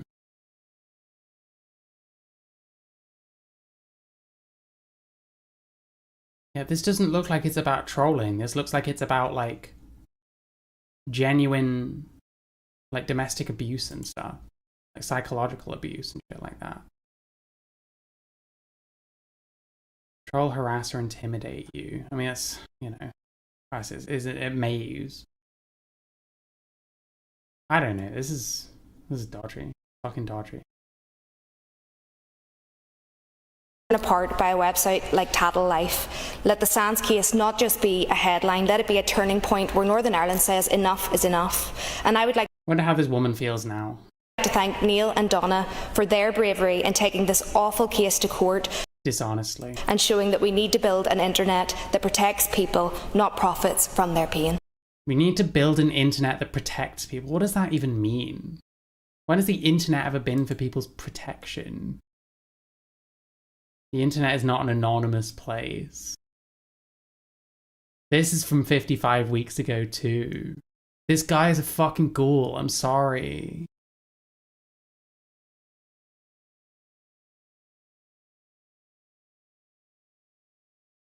His last post is from a week ago. So I guess now he's just kind of... Yeah, you see like the influencer life kind of stuff. Wow, your life's so hard. People are mean about you on the internet and you can afford to go wherever the fuck you want. Whenever the fuck you want. What a tough life. Jesus Christ. Sorry, this woman was saying something. Like Tattle, Reddit, 4chan, Mumsnet, even on Facebook, Instagram, everywhere, is this concept of like free speech. So the document... Yeah, no, who is saying that free speech covers things like fucking doxing? I haven't actually seen any evidence of doxing on that site. And if there is, you'd hope it would get taken down. Comes out today about... Yeah, it was shit. We've seen it. It was terrible. Tattle Life. I only showed some of it. It was terrible though. BBC have done. And the owner of Tattle Life, which is Sebastian Bond, he has engaged the Free Speech Union, gone to them and sort of been like, my site is just free speech. People should be able to... Okay, so she mentions the Free Speech Union. Does she mention the issues with the Neil Sands case? Say what they want about these influencers, people in the public eye. They should be able to do what they want, say what they want, and it's all just free speech, which is fine if that's what he believes, except every time anybody says anything about Sebastian Bond and that site, he sends them legal letters trying to stop them from doing it, and he shoots off these emails and evidence legal letters claiming that it's a breach of his privacy, that it's defamation, that you can't say these things about him. So I suppose my question is it just free speech when you're doing something to harm somebody else, and then it's not free speech when it becomes about yourself? Like, what we'd need is like examples. What we'd need is to see the double standard. There's no point just questioning this when describing it in vague terms. Because if you're a true believer in the concept of free speech, why are you trying to shut down conversation about Tattle Life? Why are you trying to shut down conversation about online abuse and about online stalking? Why are you trying to stop documentaries? Why are you trying to stop press? Why are you trying to stop books? Why are you trying to do these things? Because I thought that you were pro-free speech. So pro-free speech would mean and would include the speech about you and about your site. So either you're pro-free speech or you're not. Secondly, free speech and the arguments around free speech, they don't extend to crime. They don't extend to abuse, harassment, doxing, stalking, threats. They don't extend to sending people letters. You know, they don't extend to finding out where somebody lives. So how would you prove that people sending letters are the same people on these sites? Free speech does not extend to, you know, abusing somebody online, threatening to harm them, threatening to harm their children, videoing them in public. Yeah. One of the defense... I fucking despise Instagram.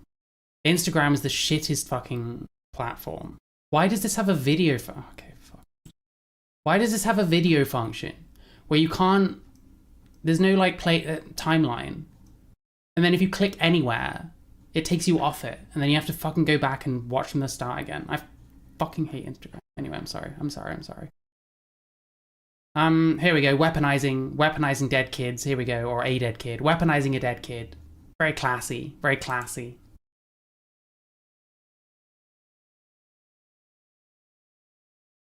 She was involved in this shitty documentary.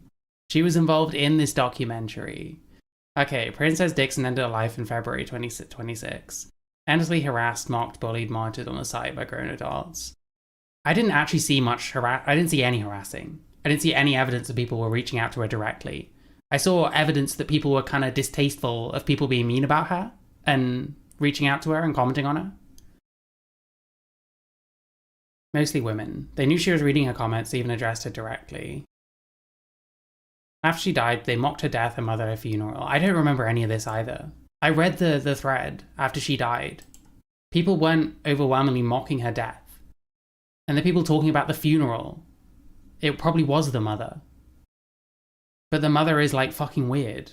The mother was acting like fucking strange. And the mother is using this death to help push this crazy narrative that people shouldn't be able to speak on the fucking internet. This picture is from their fucking YouTube channel that she set up for them. To further, like, put them out there and profit them and fucking exploit them and shit. It's nasty. Like, that is not beyond criticism. Like, one of them's dead. That doesn't put the mother above criticism. You don't have a bereavement and now you are above criticism. That's crazy. Tattle Life claims not to allow content or abuse of children, bereaved parents, people struggling with mental health. Princess's death came right in the middle of my work. We were already making the docs and after I finished the book. Everyone working with, including MP, has been worried that someone might end their lives or die a victim of the site, but no one thought it could be a child that cried for days. So show that this is what happened. And more to the point, if you're going to say she's a victim of the site, why is there no energy for the mother that put her all over the fucking internet and all over fucking TV and shit? Giving her like an embarrassing name. And talking about it on fucking TV and shit. How old was the child? She died when she was 16. And she was aware of the site when she was 14.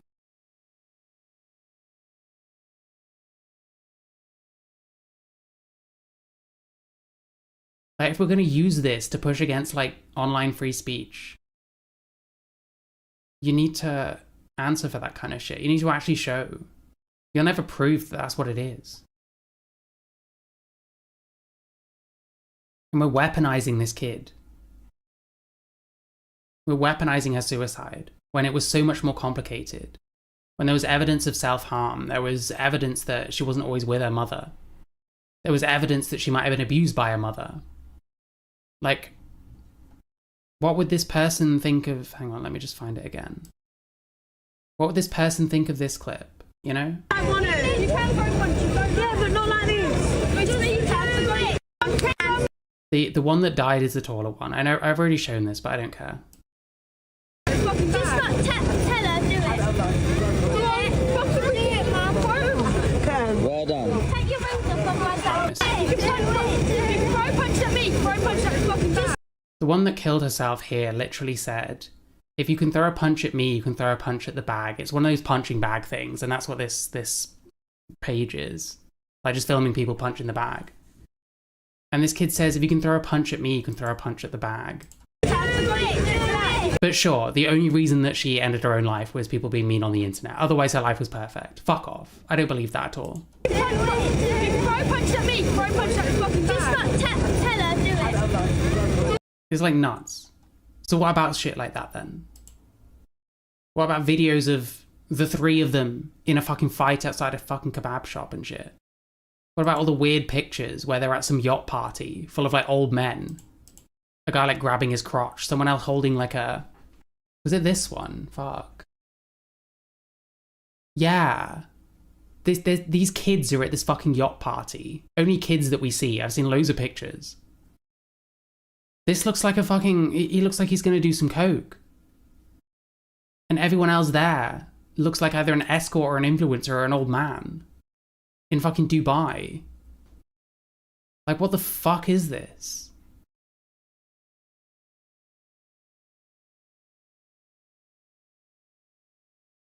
Online stalking has become a team sport and a game. That's why I wrote the book. Endless horrifying cases just like this one. I mean, endless horrifying cases like this one. Endless. All I see is people whining that people were mean about them.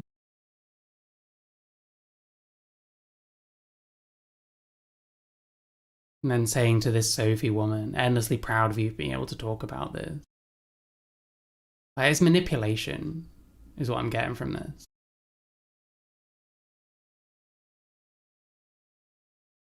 I thought it was a joint. I mean, we don't know what it was for sure. More stuff from their YouTube channel. The mother was using them for profit the entire time. Using them as part of her lifestyle, part of her fucking career or whatever. I don't know, the problem is people can always just go and actually look up the shit and realize that there's kind of two sides to the story, right? And I bet this Jessica Taylor person is a bunch of fucking bunch of dirt on her as well.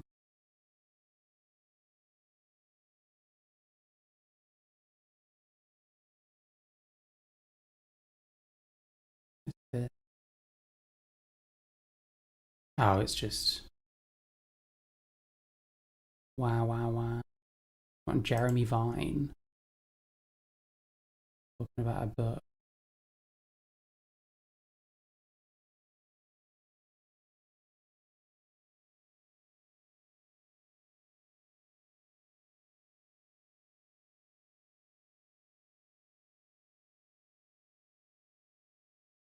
These kids with things to them out. Dude. She talks about like dressing them up like dolls and stuff. There was a TV show from like 2014 called Blinging Up Baby or something. Like this mother was like taking that kid on there when she was like 4 years old, parading her around on TV, showing off, like dressing her up and like scraping her hair back and like putting like massive fucking earrings on her and stuff. Putting makeup on her.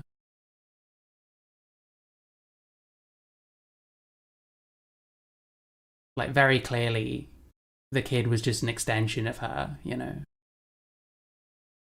Yeah, I know, this woman seems deranged. I feel like this would be a whole other thing to what I'm really thinking about at the moment. Yeah, I watched her segments of this disgusting TV show, and only one episode. I saw there was another episode, and I was like, I can't fucking do this. It's too disgusting. I showed a little bit of it on the prior stream before it cut out.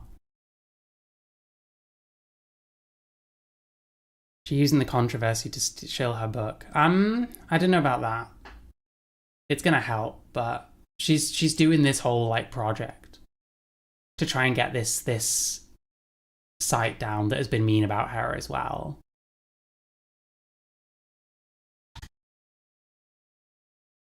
Fucking name again. Fuck, I forgot what my name is. Jessica Taylor. Yeah, Jessica Taylor. I'm usually good with names.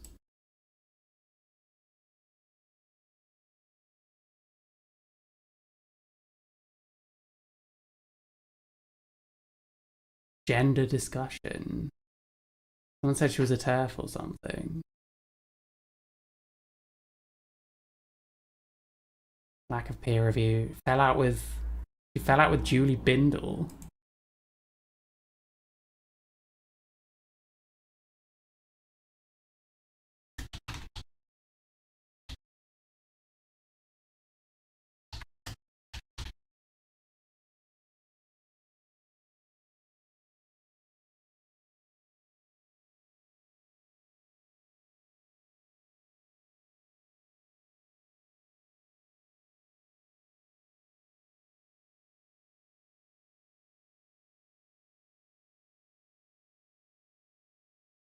I don't know where I'd find it.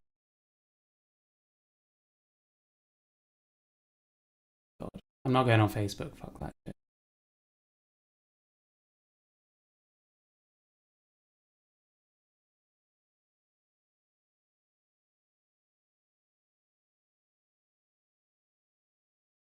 Jessica Taylor was using people's stories in a new book. Okay, so mums now aren't too happy with her either. Interesting. Can't find too much about this.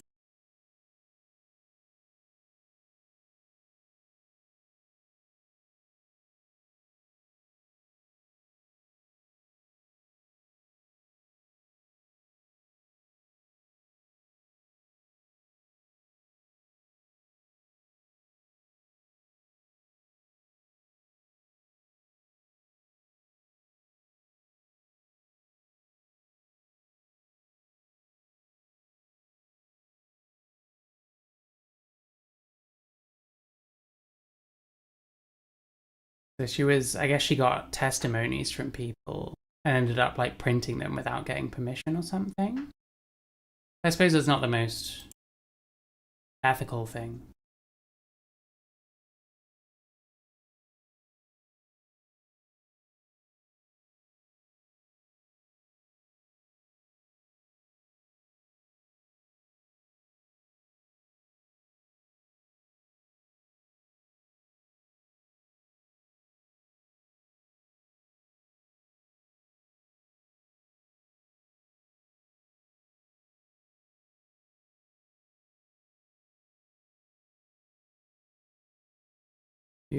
Doesn't sound good anyway.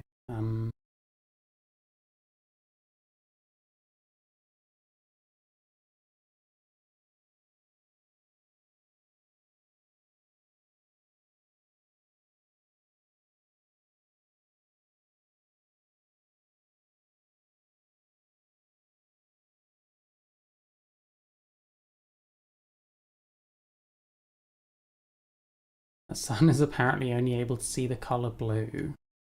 You can write 15 to 20k words a day to publishable standard. Jesus. How do I do that?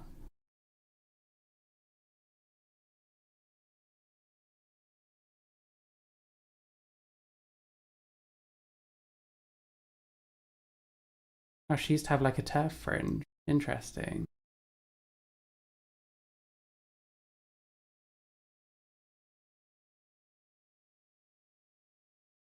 Yeah, so I guess people's beef with this woman is that she seems to be up to like unethical shit. Just caused her to get in shit with people like Julie Bindel. So it's not like people have no reason to criticize these kinds of people. I think these people just don't like it.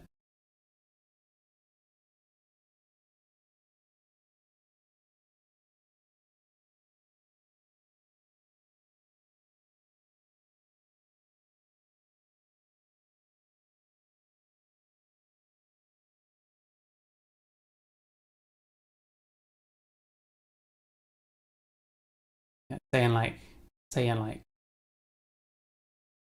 insensitive things to like trauma victims, limited understanding of trauma, and it's like someone that's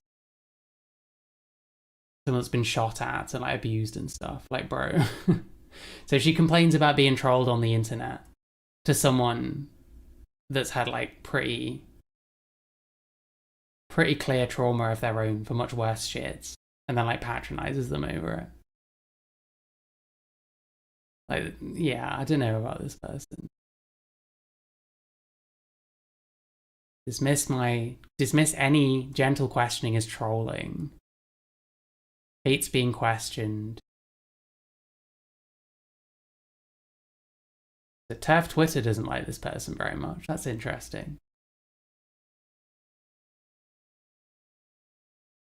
I mean, she needs cancelling. That's pretty fucking ridiculous. Don't say stuff like that. And you shouldn't cancel people. It's not okay. There's a difference between cancelling people and criticising them.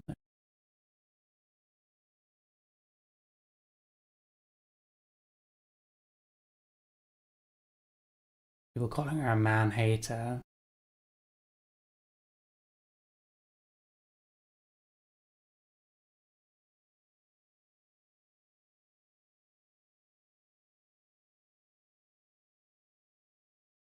Oh, okay. Amber Heard was like shouting out her book. She was like sticking up for Amber Heard. Like shitting on Johnny Depp.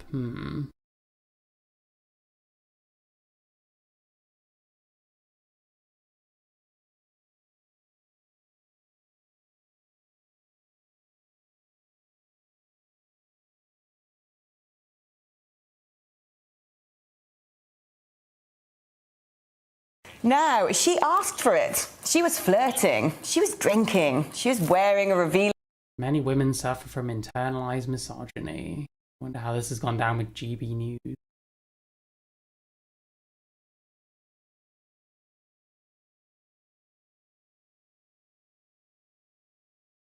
dress. She was too confident.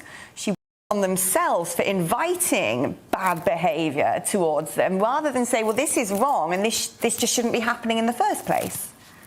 Yeah, absolutely. And I think that that's what initially interested me in this topic, was that, you know, years and years of working with women and girls in the criminal justice system and in care systems meant that I had heard women and girls not only be told directly that their behaviours caused the violence, the abuse, the assault, the trafficking, but, you know, in some cases, the misogyny was so embedded from such a young age that some of the women and girls that I have worked with already blamed themselves without anybody else blaming them anyway. So they were already brought up to take responsibility for men's actions and offences and behaviours.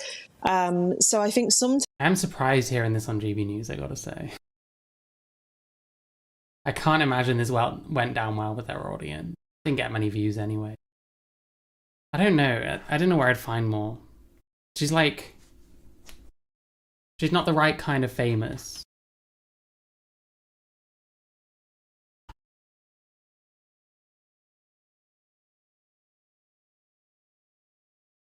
The Trump Report. Oh, this was the Times. I don't know why they're called the Trump Report now. It confuses me.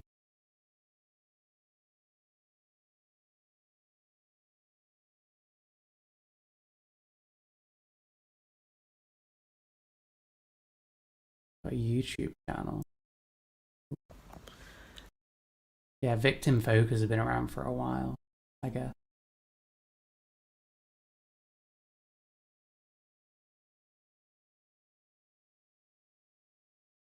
And then it's a podcast. Wow.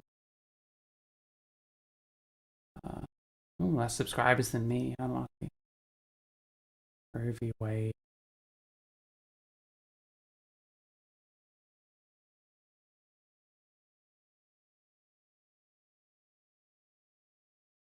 Doesn't like drag?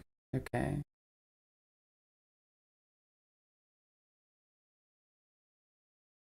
Let's talk about sex and gender.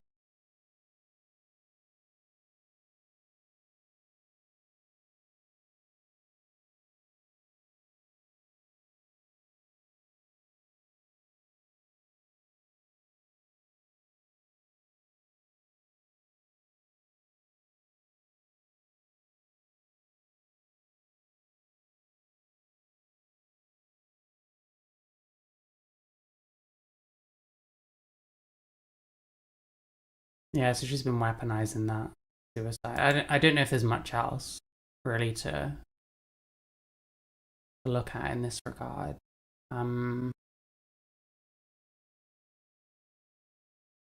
Bloody hot today. Make sure you like the stream, etc. Join the channel or something. Yeah, there isn't much else. I'm not going to find much on this Jessica Taylor person. There's just so much stuff out there, but it's mostly going to be obviously like academic stuff, but yeah, I don't know. I'm very unconvinced that this website isn't just gossip shit. We're trying to make it out to be something far worse than it is, I think. You know, we keep seeing people weaponizing like suicide to push for like more censorship on the internet. We saw this kind of thing with this Saver Fox thing. This woman ended her own life, and like Reddit was blamed for it. There was even a pyrocynical video about this. What I do need to do. Hang on.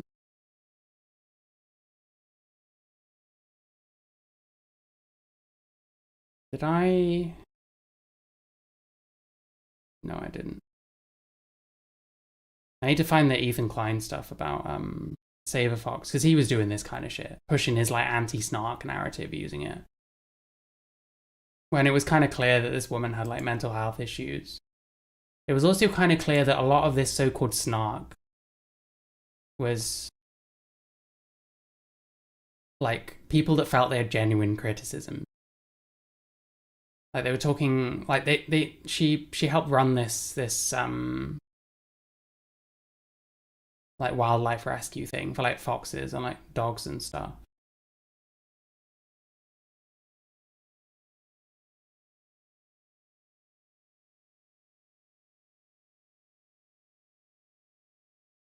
She apparently like bred jackals and then like took them from the mother and like bottle fed them and stuff, so that they'd what's the word? They'd bond with her instead. Something about kicking her. Hey everybody. At a certain point, apparently she does something a bit naughty here. And it's not like, listen, it's sad what happened, but we blame someone's death on like people are gonna talk about people like this. I mean, this is the whole archive as well. I don't know how much of this stuff there was.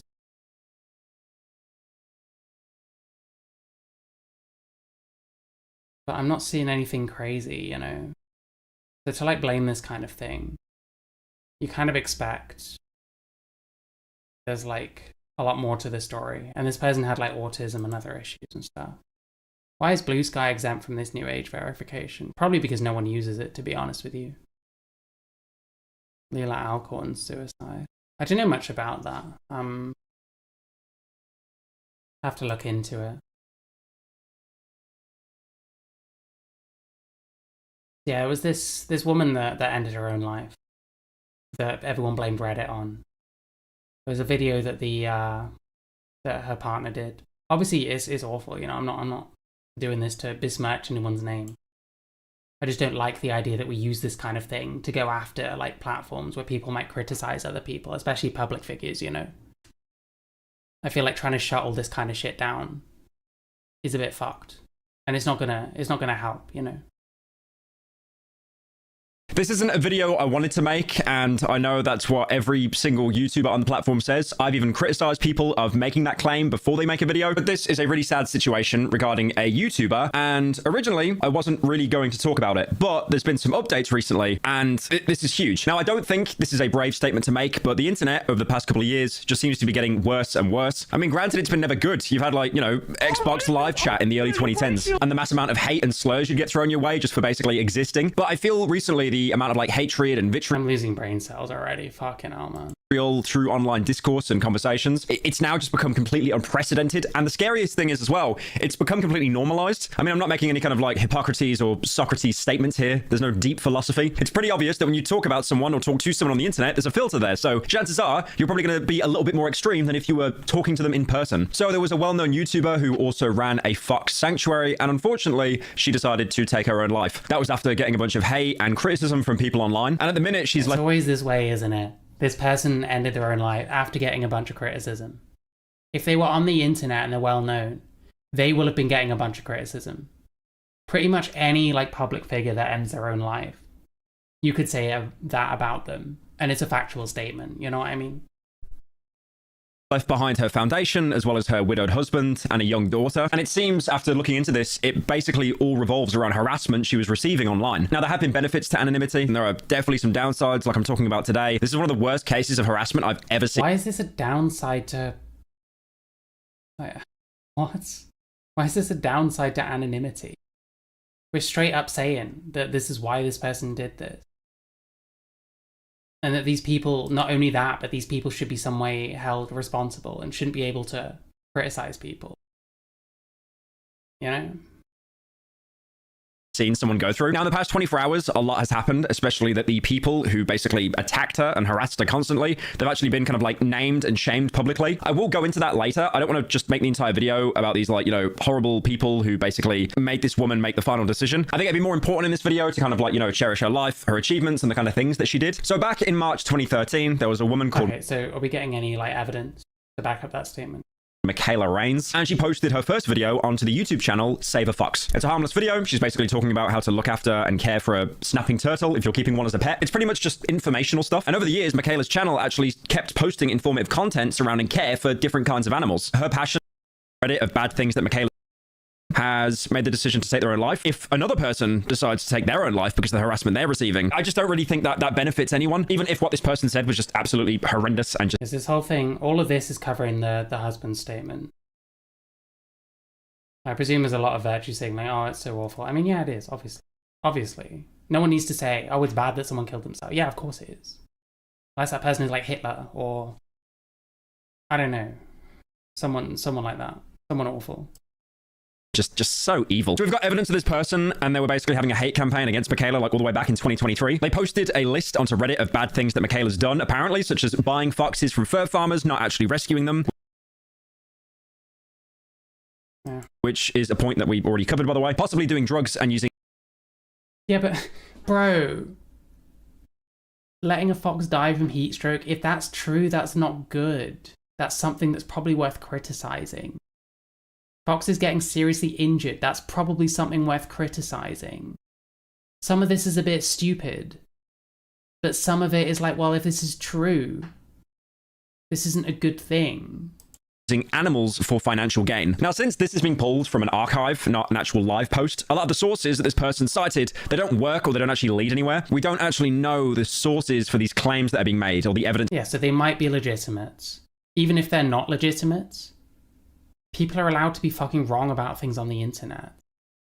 To back it up. Although one link did actually work for me, and it basically led to a Tumblr thread where people were just discussing fur farms. And if that's the level of evidence that's being provided here, it's not really too much of a groundbreaking discovery. So usually if you get called out for harassing someone and then the unthinkable happens, you'd probably do everything you can to keep a low profile, right? To stay away from the internet, maybe go through a rebrand, change your name. But this is not what this person done. They actually made a post on Reddit trying to defend themselves. You people called me slurs, threatening to dox me, which has actually happened to them and their parents, and telling me to kill myself as well. And somehow you're the good guys. When I first found out what happened, in the very heat of the moment, I felt no remorse. Then a pit made itself known in my stomach and began to expand. But how? With the way you people are behaving, the guilt is starting to wane. You probably won't believe me when I say this, but I was never a part of the SAF Snark subreddit. I never even knew it existed before today. Yeah, so this person who is being blamed potentially wasn't even part of this Reddit that's being blamed now. If Michaela cannot be blamed for her fox's easily preventable deaths, then I cannot be blamed for her own death. Some of this shit is a bit nuts.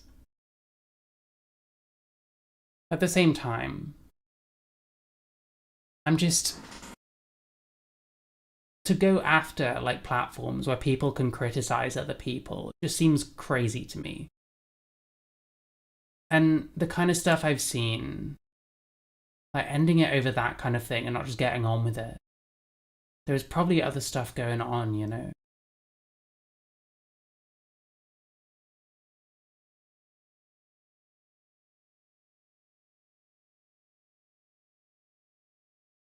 There was someone that said that they got bit by a bobcat there and was like, they were blamed for it and told not to go to the hospital and it got infected, you know.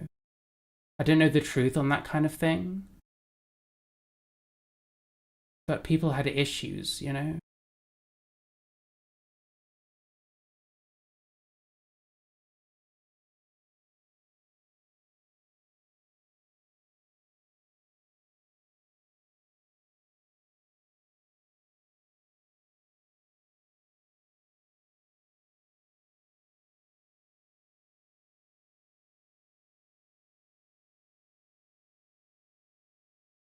Simply compiled information they had given me. This is not bullying. I made one post putting together various sources, and that was it. Get a fucking life. So, as you can see, they're definitely not... Yeah, just making one post like that, blaming them for a suicide is crazy. I'm sorry. They have to have been doing other stuff. That's not even like harassment. That's not even like contacting the person, you know? Post putting together various sources, and that was it. Get a fucking life. So as you can see, they're definitely not backing down, and then they made another post where they basically doubled down. I'm not backing down. Fuck off. You act like I went to Michaela's house, sliced her open, and left her to bleed. This guy kind of is he not? You kind of are. Out. All I did was put together a few sources pointing out some things she did wrong. I had no hand in bullying of any kind. Even if I did, you'll know better or calling me slurs. Telling me you're gonna dox me and I don't know, man. Think about it. What if someone I talked about on my channel unfavorably ended their own life? Like, can I be blamed for that? I don't think that that's right. I think it's a bit different. Like, you have to understand that you're going to get shit, and if you can't deal with that, then you have to consider whether being an influencer or being like a public figure or being on the internet is right for you. I just can't imagine. Like, you criticize someone on the internet and then they kill themselves, and then that's somehow your fault when all you did was criticize them. Hey, you did this thing that I don't think is right. Hey, you said this thing that I think is fucking dumb. Hey, I think you're a bit of a fucking prick, you know what I mean? Like, yeah, I don't know. I feel bad for the woman that ended her life. But what is blaming people on the internet that criticized her gonna do? It just seems like it's leading to this thing where these kind of influencers can shut down any kind of criticism in case someone kills themselves. It's like the ultimate weapon when someone kills himself. With that one kid, with this person, the ultimate weapon these people use. I really need to find the post that fucking Ethan Klein made about this, because he's like censorious as fuck. I know he talked about it a bunch. He was using this as in his own war against fucking Snark Reddit and shit.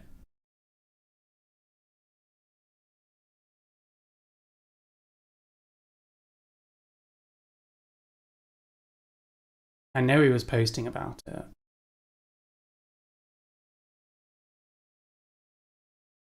Anyway.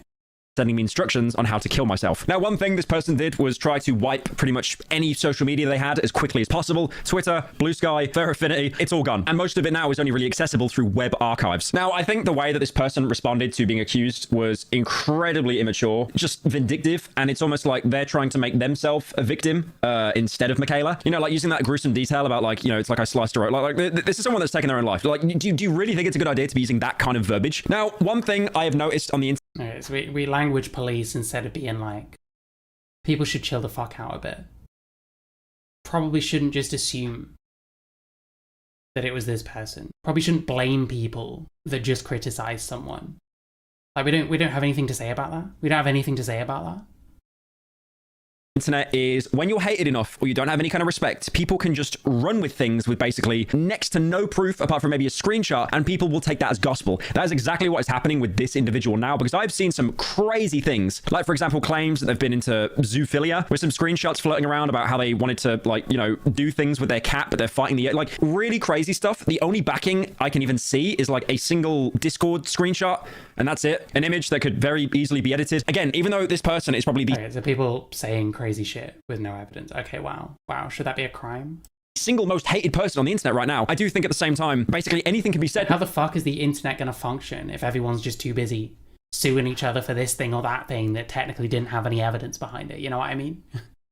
Now, and people will believe it because a lot of people are angry with what happened with Michaela, and they're basically looking to take that frustration out on someone. I mean, I have seen multiple... Yes. Like, exactly. Like, how are you making this video and saying that now? Multiple times being mentioned in like their Twitter bio or Blue Sky or whatever that they're against that kind of stuff, the zoophilia. So you either basically have two outcomes here. You'd either have someone that was lying to make this person that was harassing Michaela look even worse, or you've got the biggest case of... Wait, this person was harassing... But did we show proof that this person was harassing them? Or just that they were criticizing them? What the fuck does harassment mean anymore? I assumed harassment meant that you're like approaching the person themselves, not just talking about them. No? Projection in human history. They're against something, but then secretly in private, they were kind of into it. But again, I think this takes away the whole point of Michaela, and that's one of the reasons why I didn't want to really talk about it at all, or at least towards the end of the video, because this isn't really what we should be focusing on, I think. Okay, wow, what a shit video. We're not gonna like this. That's just noise. All right. Oh my god, what's going on? Yeah, I don't know who this is, but I don't know. Let's see what this is quickly. What's going on? Grums, what is going on, man? What are we doing, Grumps? One of the main bullies of Michaela Rains looks exactly how you would expect. Who is Michaela Rains? User by name of Casio Lion has confirmed to be one of the bullies who harassed Michaela Rains and is not backing down. Spampton, but he's cosplaying. Is this the Death Note person? YouTuber and founder of Save a Fox Rescue. Michaela Rains has died at 38. I don't know who Michaela Rains is. Died at the age of 31. I'm not backing down. F off. You act like I went to Michaela's house, sliced her open, and left her to bleed out. All I did was put together a few sources pointing out some things she did wrong. I had no hand in bullying of any kind. Even if I did, you're no better for calling me slurs, telling me you're going to dox me, and sending me instructions on how to kill myself. That's true. That's true. You are no better if you're doing that back to this person. That's true. Yeah, dude, if the evidence is inaccessible, then the very easy thing to do is, well, I don't know one way or the other. I can't confirm. Like, it can be done. It can be done. I think people are afraid of saying, I don't know, when they don't know. Or saying, I can't really conclude on this. Because you have to conclude. The way to be enjoyed by people on the internet is to conclude on everything with your full fucking chest, even if you don't know what the fuck you're talking about. You asked me if I'm proud of myself. If I killed myself for the guys you sent me, would you be proud of yourself? Get real. No, that's true. But, wow. Say that about their wife. That sucks. It's bullying. We probably just need to start using Brave, honestly. Like, what are we doing? He noted that he planned to continue hell. The biggest loss of my life. He went to share that he went on to share he performed CPR 15 minutes. They added that her daughter Freya was heartbroken at her mother's death. What the hell? Hang on.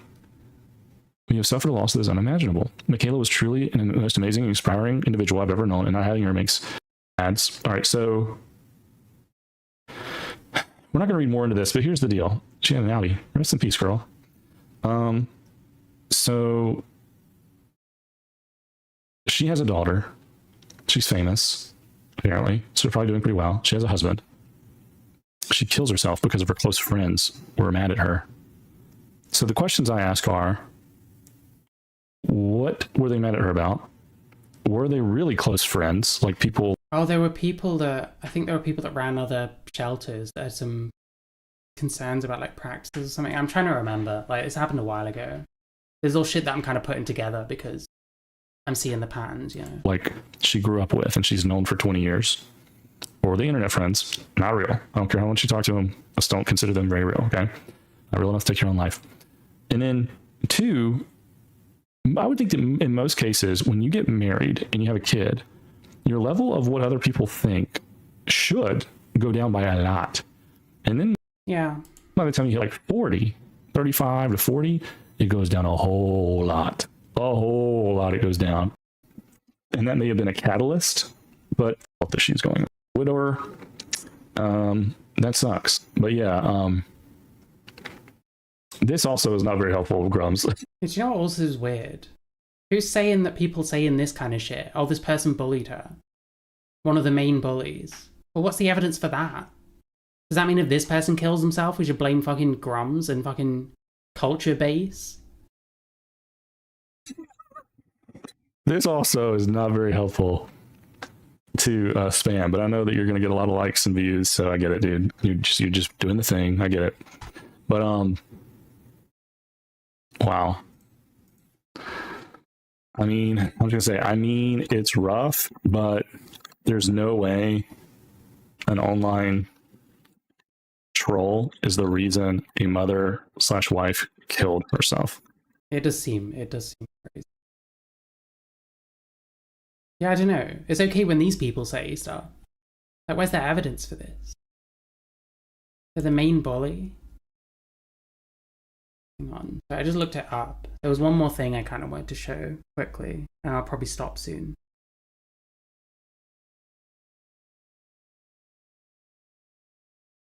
This is the tweet this guy was looking at. Where are they getting this from?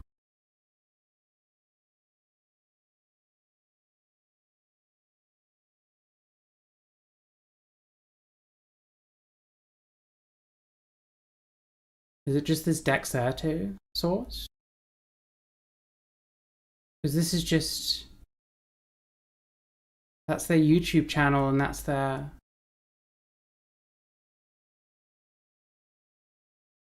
statements.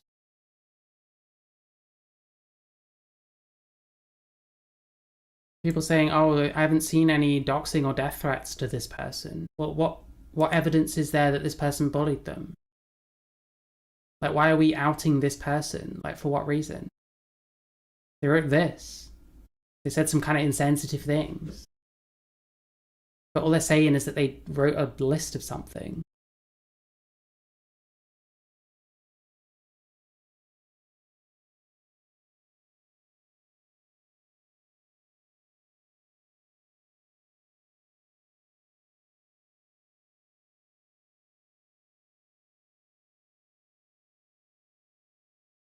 Oh, fucking hell. So people just dox each other on fucking Twitter. Okay, wow. Okay, wow. Wow, fucking hell. I just showed someone's dox. I'm so sorry. Fuck. Note to self, never go on fucking Twitter on stream. Wow. No idea if this person is really actually guilty of anything apart from criticizing someone on the internet. But, you know, they get doxed on Twitter and no one cares about that, you know? No one cares about that. But like some dipshits get fucking talked about a little bit on a gossip site. And then one of them's kid kills himself. And now we've got MPs talking about restricting free speech on the internet. It's interesting. It's interesting. A victim of a harassment campaign. Well, this is just what the husband said in the video. I mean, the husband's going to take a specific side, of course. That's fair enough. I'm not saying he's lying. I'm not saying I shouldn't believe him, but you just don't know, do you? I have a feeling there's just very little evidence either way.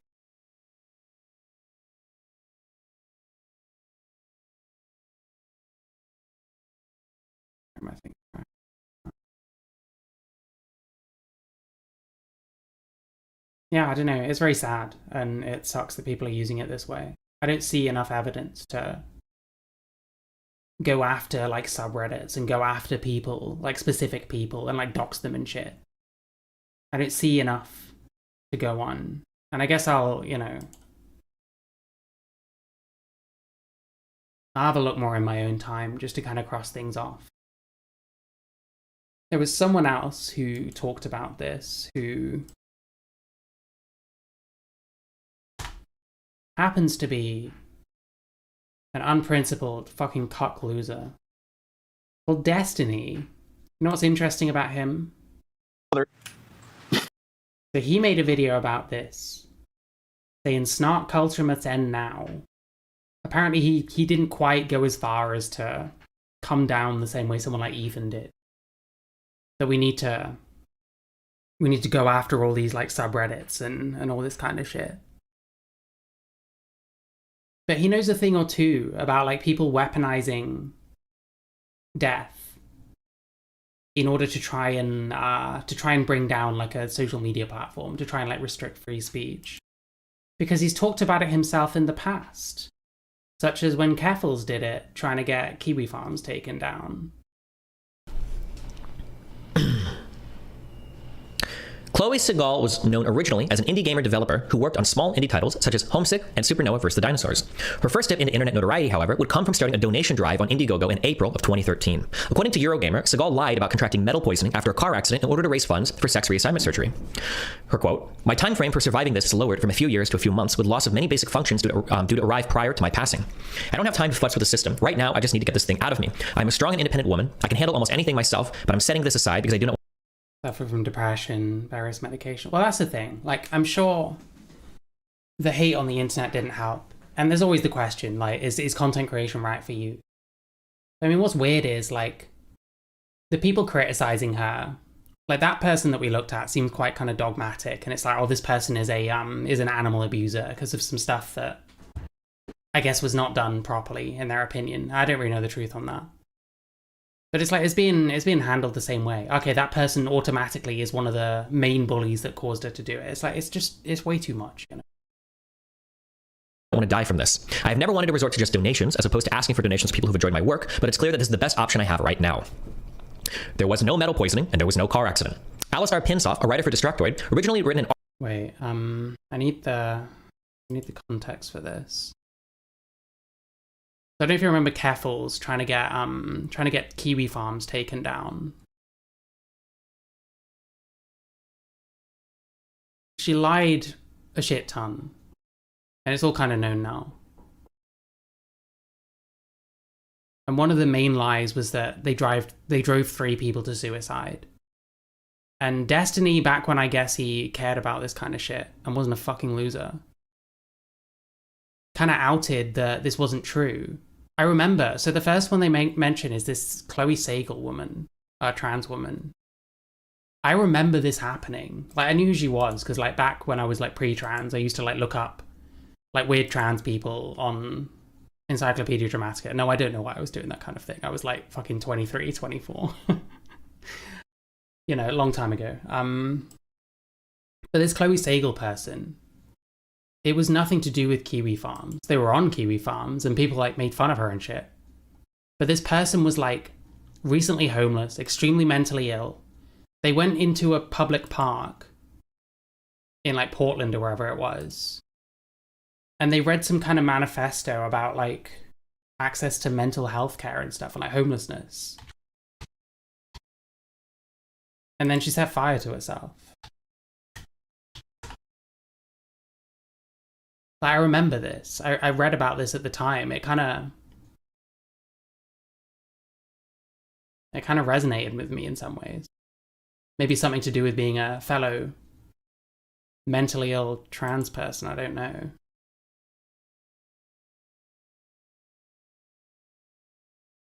Yeah, read a statement about homelessness and mental health issues. When was this? 2018? Yeah, 2018. Yeah, I remember reading this at the time. This affected me, you know? Not affected me as in affected my life, but like, yeah, it like resonated with me. Yeah, people said that she was a target of a persistent online bullying campaign by Kiwi Farm. But this person was mentally ill and fucking homeless and shit. This person's life was like difficult.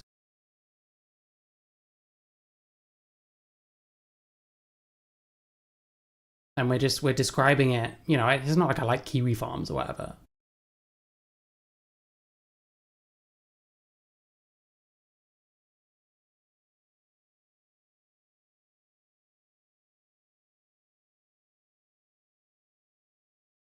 But there just isn't good evidence that that's what it was, you know.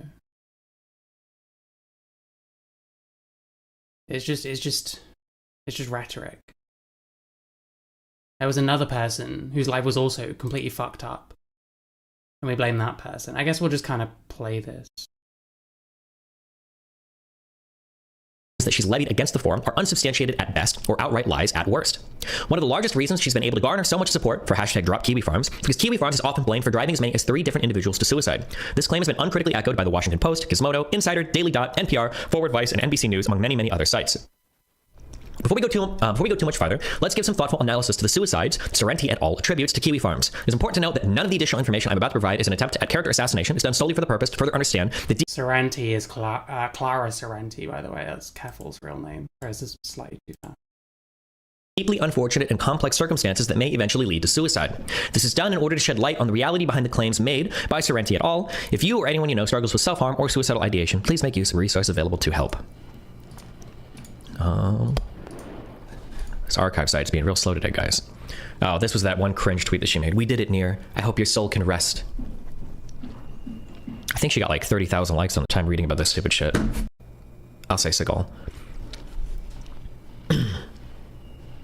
Chloe Segal was known originally as an indie gamer developer who worked on small indie titles such as Homesick and Supernova vs. the Dinosaurs. Her first step into internet notoriety, however, would come from starting a donation drive on Indiegogo in April of 2013. According to Eurogamer, Segal lied about contracting metal poisoning after a car accident in order to raise funds for sex reassignment surgery. Her quote, "My time frame for surviving this is lowered from a few years to a few months with loss of many basic functions due to arrive prior to my passing. I don't have time to futz with the system. Right now, I just need to get this thing out of me. I am a strong and independent woman. I can handle almost anything myself, but I'm setting this aside because I do not want to die from this. I have never wanted to resort to just donations as opposed to asking for donations from people who've enjoyed my work, but it's clear that this is the best option I have right now." There was no metal poisoning and there was no car accident. Alistar Pinsoff, a writer for Destructoid, originally written an article supporting Segal's After it was personally revealed to him that the fundraiser was a scam, he revealed as much on Twitter, and then he was fired from Destructoid for outing Segal as trans. Segal would fight about the funds for some years afterwards, trying to claim that PayPal was scamming her, even reaching out to Brianna Wu in 2015 before being shut down for help. She would later complain on Facebook to Ahuvia Harel, a somewhat notable figure in the Gamergate era, that the fuck Brianna Wu, by the way. Fucking useless. Don't go to Brianna Wu for help. What a loser. Trans community turned their back on her. I think this was the initial article that Pinsoff had written supporting her surgery, and then I think he later tweeted out that deal with it. Segal is a bit unhinged. She reached out to... Yeah, this person is like mental. Like, this person is obviously desperate. They're like obviously a bit fucking mental. Cured, but Brianna like did all this kind of stuff. I mean, I support anyone shouting at Brianna Wu, to be quite honest. Fuck Brianna Wu. But yeah, like, obviously shit like Kiwi Farms isn't gonna help. But how are we gonna blame it on them? Do you see what I'm trying to say here? We see someone else committing suicide when it was clear they had mental health issues. There were videos where you can see self-harm scars. They had a fucked up life. And we want to blame it all on some fucking gossip site. Do you see what I mean? It's the same shit. It's the same shit. This is a fucking playbook. And it's used to, like, attack free speech. People don't want free speech on the internet. And this is the kind of shit I'll do. Weaponize a suicide.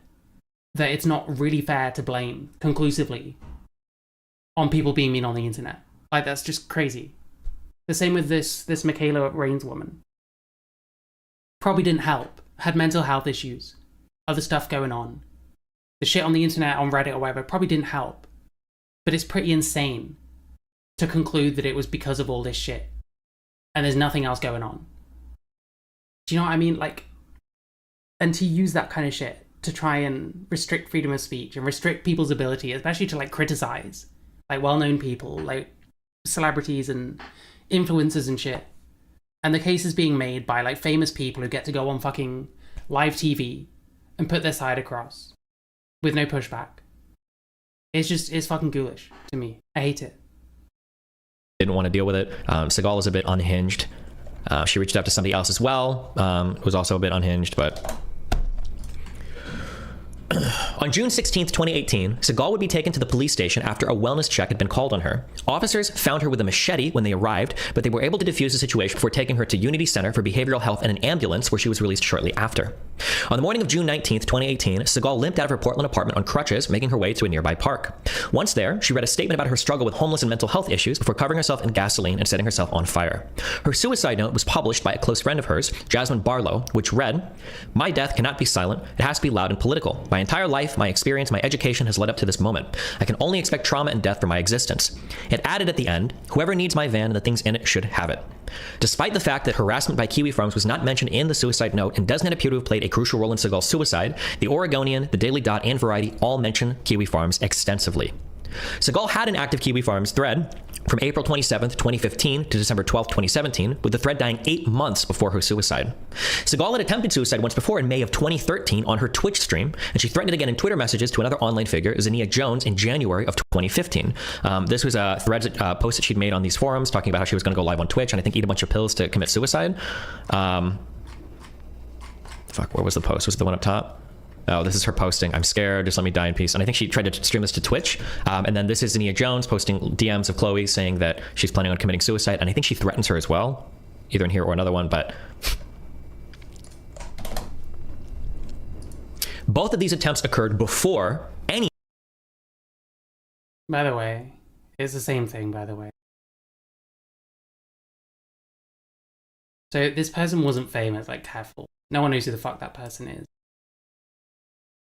But they do the same thing. They went to the media. They made up a whole bunch of bullshit. And it just gets amplified. Every time this kind of shit happens, there's a bunch of different media fucking, like, outlets uncritically amplifying the fuck out of it.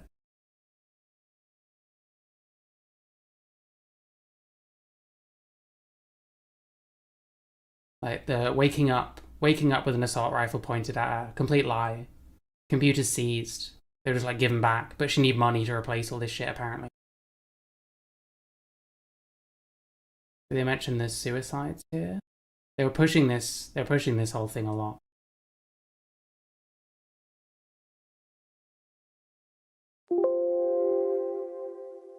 Yeah, it says at the top, linked to multiple suicides. It's bullshit. It's bullshit.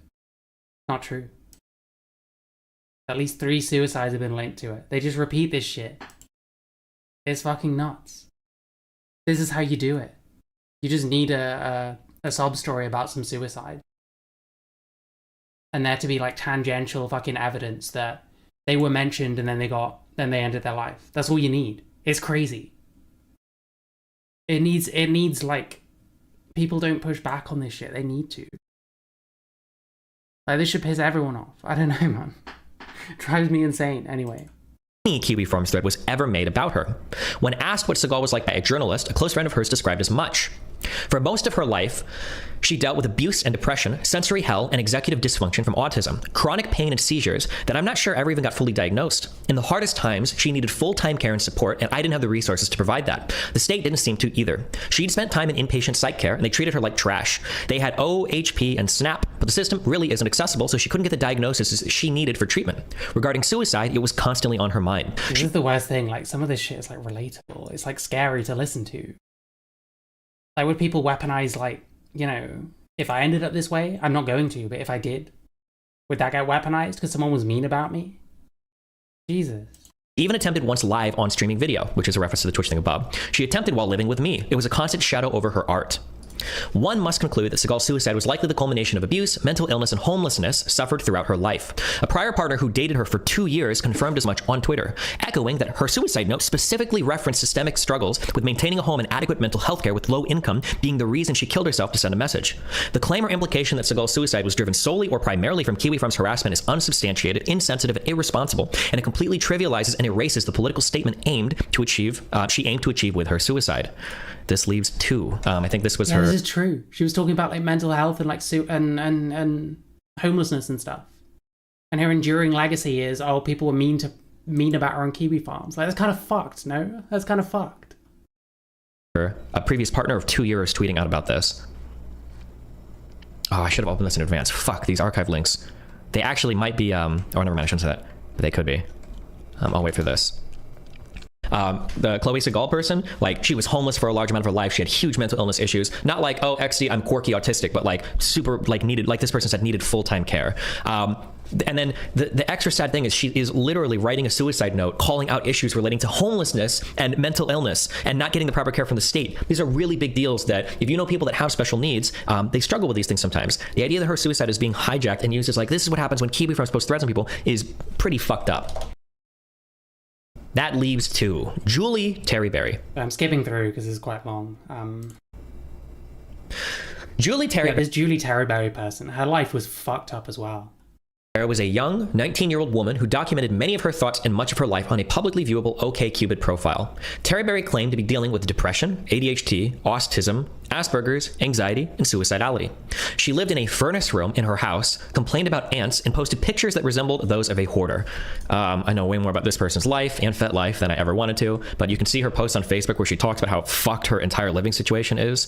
I'm in a furnace room. Apparently I can't spell that. Also, the room smells fine. It's not a trash pile, just small, which is everyone.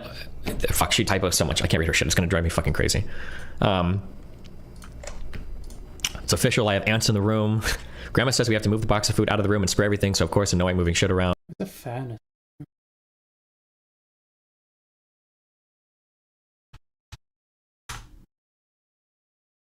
Oh, boiler room.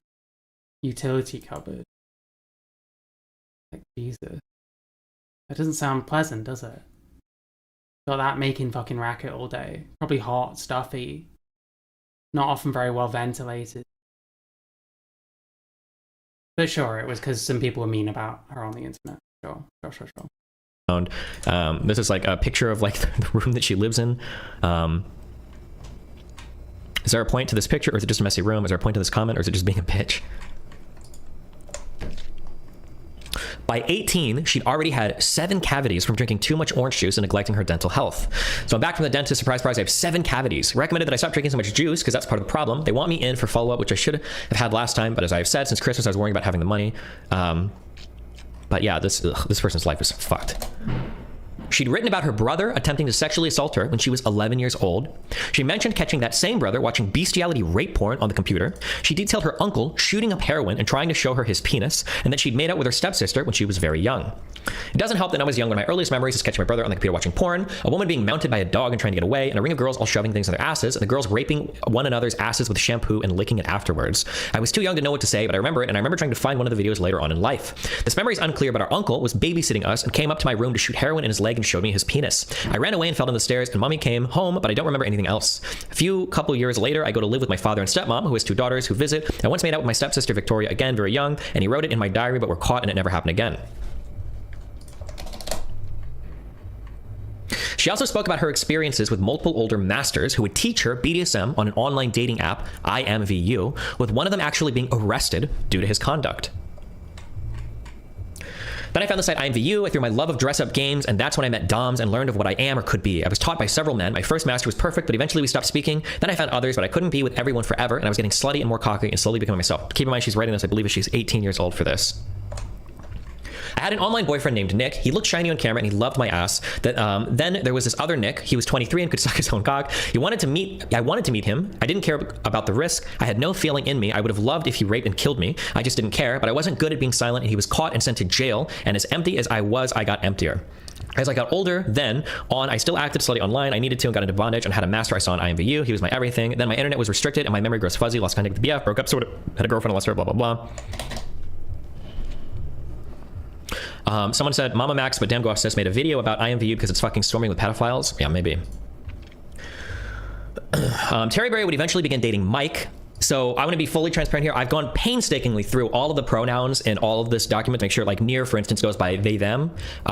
However, the Mike person, I think, identified as a woman at some part, but stopped. I'm not fully sure. There's an apology letter written to him as addressing him as, forgive me, I'm sorry, but Jesus Christ. Eventually, we'll get to the apology thing. Eventually began dating Mike, officially announcing themselves as a couple when she, Terryberry, was 18 and he was 29. They would go on to post many pictures of her bloody, bitten, clawed, and bruised on her Facebook. There's going to be some stuff that I don't link in this document. If you want to go search for it, you can, but I feel like I don't need to post like bloodied pictures of an 18-year-old. If you don't believe me, then yeah, you can go search for it yourself, but I don't think I need to show that here. There are rumors on Kiwi Farms when I was doing research that she started talking to him and they really started dating when she was 17, but I wasn't able to confirm that. Something that I'll bring up at the end of this document is there's a whole bunch of stuff floating out there that I wasn't able to confirm, but unfortunately my ability to research and my team's ability to research, I should say, because there's a lot of people helping me, was pretty inhibited because, get to these parts, holy shit. Kiwi Farms discovered Terry Berry and created a thread on her, on February 6th, 2016. Terry Berry discovered her thread a few weeks later after it was created and continuously taunt farmers on her Facebook. She posted on her FetLife that she'd laughed at it and she told them to do a better job at getting the story straight. Anyone want to read? Anyone want to read me get free roasted by Bad Stalker? Here's the place to do it. I say bad stalkers because they take half screenshots of only moments I am pissed off in, or of photos without the caption to call me pathetic when they are the fully grown adults behind computer screens making fun of me. Mike doesn't like it. I have majority laughed at it. Many things I wish they could just correct that they have said and tell them how to stalk better. Like maybe if you went through my photos properly and where the statuses where I'm not pissed off, there'd be a lot more answered questions and stop taking half screenshots and fucking these people. Maybe just message me, blah, blah, blah. Yes, I act like a child. I have Asperger's and I'm still early to be an adult. I have a viable excuse for it. They think Mike isn't really trans. Again, that's discrimination. I'm calling him a pedophile. Like, guys, do some damn proper research. I met him at age 18 and make all of my own choices. And then, well, I mean, yeah, if you don't want people you're making fun of to see what you're saying, it's best to remove the thread. But thanks for putting it back up. Now I can watch myself get stalked and laugh at the free roasting more. Just, guys, again, if you see this, please leave family out of it. They honestly have nothing to do with it. You're taking your adolescent bullying out on them, or out on me, not them. These are just more screenshots of stuff related to this is her responding on Facebook about it. Her and Mike's relationship became more tumultuous as time went on, with her wishing they lived together and simultaneously having outbursts regarding their fights. Julie and Mike go back and forth a lot with fighting their relationship. He would cheat on her many times, which apparently he did openly, but when she cheated on him, she was forced to write an essay in order for them to stay together. Supposedly, Mike made her write and post publicly an essay for why he should stay with her when she cheated on him. Keep in mind that 1, this guy is like 11 years older than her, and 2, he's already cheated on her a ton. But this was the essay on why I love my goddess and so. So goddess is in reference to Mike. My goddess instructed I write an essay about why I love her, why I thought it was okay to sleep with someone else, and why I deserve another chance, / how I'll make up for it. Just, Jesus. She would finally commit suicide by hanging herself in her grandmother's furnace room after Mike finally broke up with her. It seemed like they went back and forth a lot. Mike finally went ahead and broke up with her, and then eventually she killed herself later on. This is Mike shows up and he fights on Kiwi Farms. Kiwi Farms responds, as they obviously would, with jokes and shit. But, yeah. One thing that sucks about having to do all of this research in private is that when I was still openly feuding with Keffals, I had a lot of people reach out to me with a lot of information. When I had to go underground with the research, it became harder to reach out to people. But this is a message that somebody sent me that I went to school with her. With her, but I remember a few weird things. She was a sweet girl, but kind of off. She would act out and would just exhibit weird behavior for a kid. She really didn't have a lot of friends, if any. She basically just kept it to herself. I know she came from a very poor and troubled home. Her parents, I suspect, were doing drugs and were pretty uninvolved in her life. I grew up across the street from her elementary school, and my mom would sometimes, my mom would take me and a couple of friends to the playground there on weekends, and I remember we saw her there a few times all by herself without her parents or anyone watching her. My mom became pretty concerned about her. I remember we gave her and her family some of my hand-me-down clothes and toys. After I went to high school, I never saw or heard about her again until she died. I didn't have her on social media, and neither did any of my friends, so I didn't know that she was posting. I didn't even know that she was being posted about on Kiwi Farms until like 2 days ago when I read a post on your subreddit that mentioned her name. I was completely mindfucked by it. My friends and I had all just assumed her death was a suicide or something drug-related, but we never looked into it. So again, I really wasn't close to her, especially in later years when all of this was happening, so I can't tell you with 100% confidence that Kiwi Farms had nothing to do with it, but I can tell you that she was clearly mentally ill and troubled even from a young age and didn't have a support system around her. So in my opinion, just from what I know of her situation, this is going to happen with or without Kiwi Farms. Makes me feel sick that Keffals and other people are using her to push some weird agenda. Yeah, this is exactly it. It's insane when someone has this kind of fucked up life where nothing ever goes right and all that shit, and they have all these problems. It's insane to say, oh, they ended their life purely because some people made fun of them on the internet. But because someone couldn't use it for their narrative, they just fucking will. A bunch of dipshit fucking media outlets will just take it and run with it. Exact same fucking thing is happening with that princess, what's her surname again? Dixon. Princess Dixon person. It's exactly the same fucking thing. It's a playbook. This is how you do it. This is how you do it. Right, there was one more person who apparently this person, it's not even confirmed they're dead. I think this Near person, or David Ginder or whatever they're called, this was maybe the best case. I'm just trying to find. Yeah, this was maybe the best case, but it's not even been confirmed that this person died. So it's just all bullshit. But you can do this, and people will accept it. I mean, we all remember, like, fucking Carefuls, right? Raised $100,000 or whatever, moved to another country, spent a bunch of it on drugs and, like, housing, when it was meant to be for,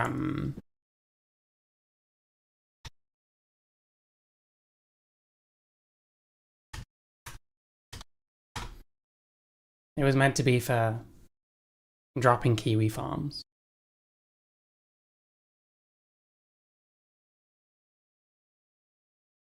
I mean, I don't know how many of the old interviews and shit like that are even out anymore. I remember this was the first thing I ever streamed, was this Some Ordinary Gamer. I don't like Some Ordinary Gamers, Mutar, whatever. Very strange fucking person. She was launching it back then.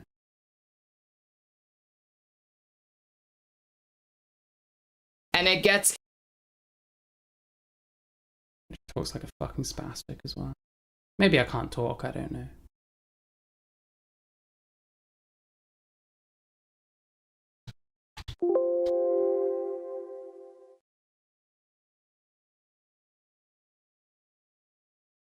Yeah, so this is like the big lie, basically. We just heard like 2 of the actual accounts of why 2 of them actually ended their own life. This is the big lie right here. Eventually have to respond to this. Okay. Sometimes this harassment becomes so overwhelming that the victims of this abuse seek to end their own life, as happened with 3 victims, Chloe Segal, Julie Terryberry, and Nir Bayou. Did this person know any of these people? They can't speak for themselves. They can make up whatever story they want about these people because they're not alive to defend themselves. They're not alive to say, no, this is really how it is. And that Chloe Segal person did say, like, literally read a fucking statement out before killing himself. And it wasn't about fucking kiwi farms. You know, like, you can just do this. Users on this site are known to celebrate these suicides when they occur, going as far as to keep kill counts in their profile bios. Users with kill counts in their profile are signaling that they participated in one of the harassment threads of a victim who ended up taking their own life. If this sounds more like murder, that's because it is. And users of the forum have become so alienated from their targets that they don't see their victims as humans so much as... Yeah, this is where the big lie is. I'm going to end up screenshotting some of this, or screen recording some of this.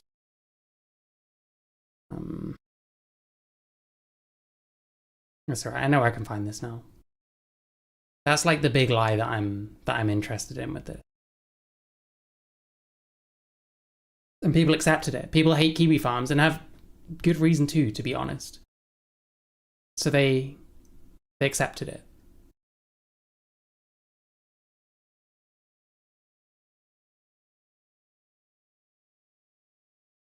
They did this thing, are remembering this person. Did they even know this person? Who the fuck is this? Like, the thing is, Carefuls' name is like dirt now. Eventually it came out, everyone fucking realized what piece of shit this person is, like, actual scammer. But, like, they did like interviews and stuff. They were spreading this shit like crazy. We didn't cover the last person. You know, it's fine. Listen, Destiny used to have some kind of principles around this, but then I guess he went back on it because, like, I don't even know what it was. Like, Carefuls, like, apologized or something. He just kind of took it. Couldn't be bothered fucking standing up for free speech on the internet anymore. This was at least good, but I don't know. Destiny is part of the same shit now. Like, he does this, like, snark culture must end shit because someone else killed themselves. So he's not against pushing the same kind of narratives, even if to a lesser degree. And, like, his own shit around, like, snark, I've tried kind of understanding what that shit's all about. I know he's got like big beef with all like those like commentary guys like Queeman and people like that. Aiden and shit. Seems to think there's this big kind of cabal hanging out on Discord servers, like all fucking conspiring against him and shit. I don't even know how much of that shit is true. It just sounds like schizo fucking nonsense.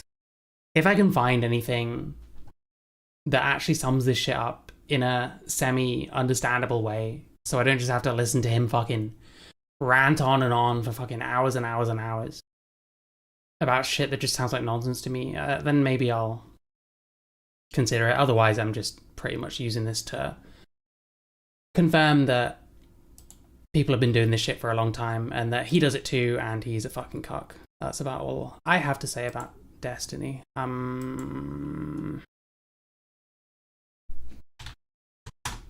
Didn't fucking dickface, what's his name? Ethan Klein. Didn't Ethan Klein fucking interview this dipshit as well? I swear that happened. And then the only ones that went back on it and said that they made a mistake was Young Turks, I'm pretty sure.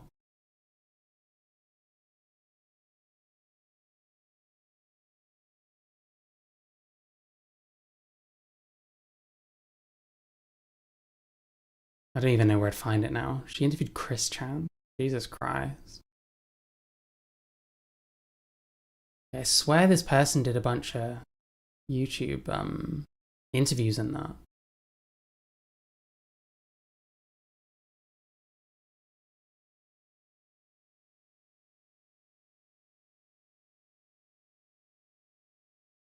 But I suppose it's going to be hard to find. Back in the day, all you'd find is the puff pieces. And then it came out that she's a scammer. Yeah, she went on H3H3. Like grinning the entire time.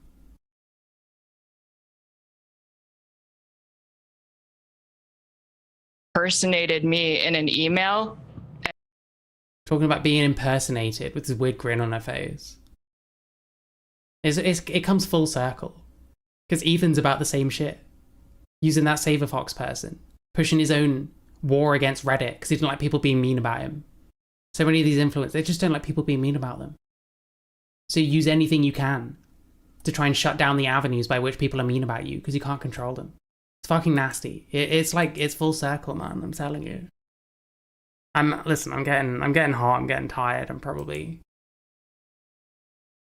rapidly running out of coherence. But I hope this makes sense, what I'm getting at with all of this. With this entire stream and the one that got cut off because it fucked up. We've got the same thing. Let me just see if I can look at one more, like, article.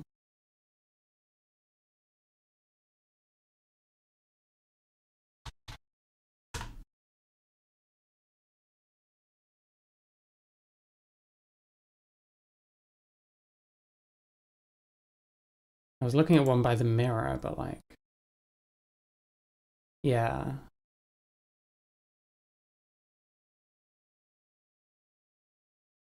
It's just so easy. Someone dies. Well, it was after online bullying. Well, what does that mean? Fuck, this website sucks. How do I get rid of this stupid thing that is covering half the screen?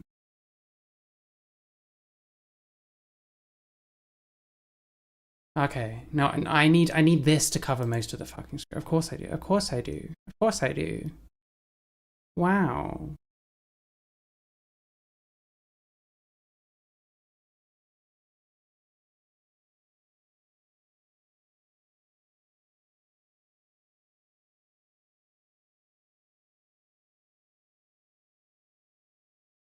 Oh, fuck. I actually hate this shit. I hate this shit so much, man. Let me just try this one more time.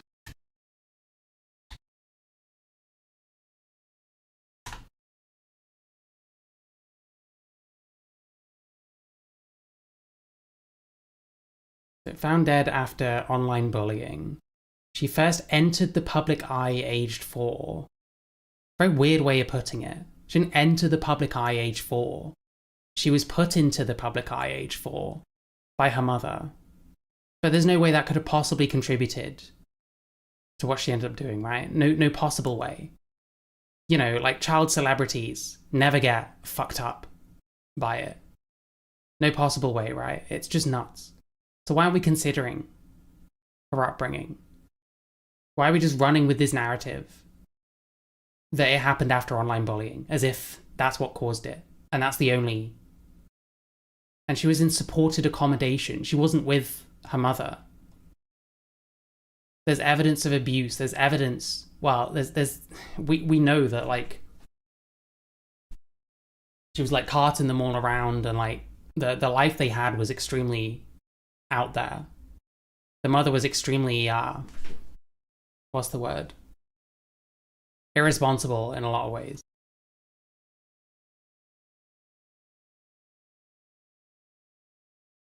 In supported accommodation, which kind of confirms.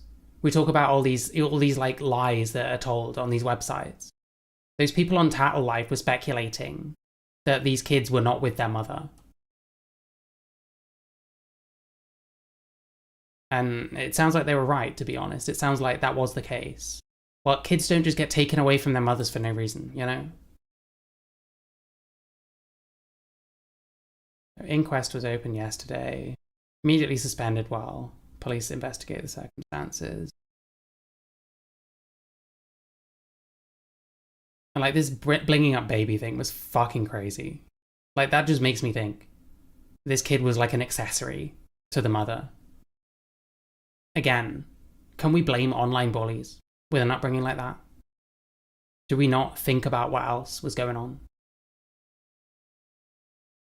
Yeah, followed her mother, Sophie Mae Dixon, who revealed she loved to give them then 4-year-old Princess and younger sister pedicures, spray tans, hair extensions.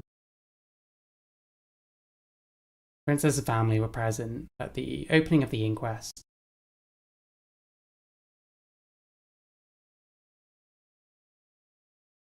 Yeah, found unresponsive. When we say an overdose, like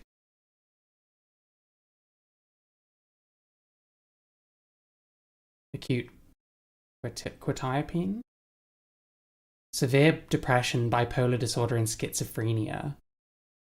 She's on something like... So she was either on this or got hold of it. She was on this, then like... Jesus Christ, like antipsychotics are like fucking nuts, you know?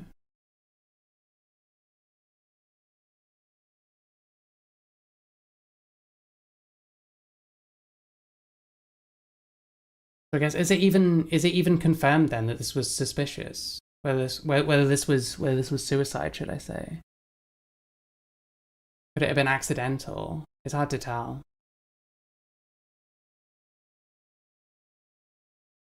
And yeah, the mother's come out to talk about the bullying online. Don't look at me. Don't look at me. Don't look at anything else. I've got this vendetta against these people that were mean about me. We need to make sure that all eyes are on them right now, you know? Crazy. Suffered from bullying online.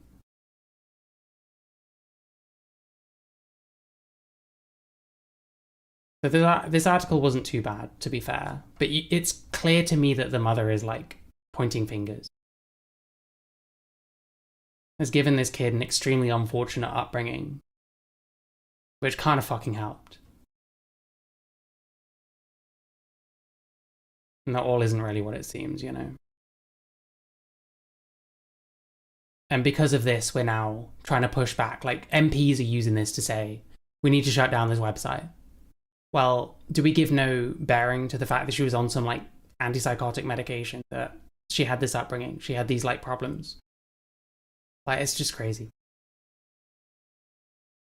Like, for that to be used by MPs to try and, like, curtail free speech is just fucking nuts to me.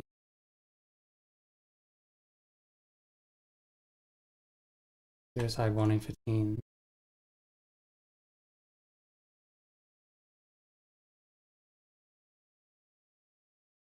Available only with a prescription.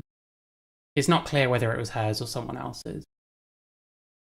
If she was on antipsychotics, I mean, listen. I've never heard good things about antipsychotics. They usually like completely numb you out, from what I know. Anyone that I've known that's been on them fucking hate them and don't want to take them.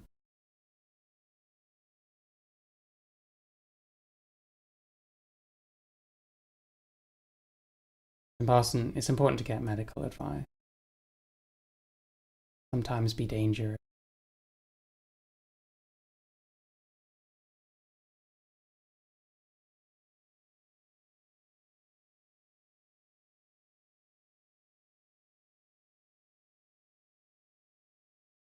And I can't take it.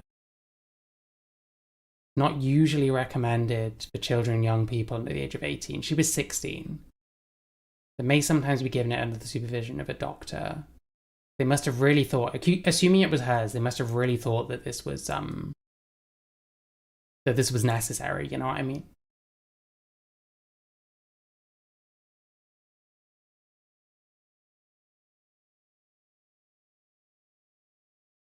And yeah, supported accommodation. So they were right. They were right about the kids being taken away, or at least one of them being taken away from the mother. That doesn't just happen, you know. But we've got MPs that won't, you know, idiots like that Jess Taylor person.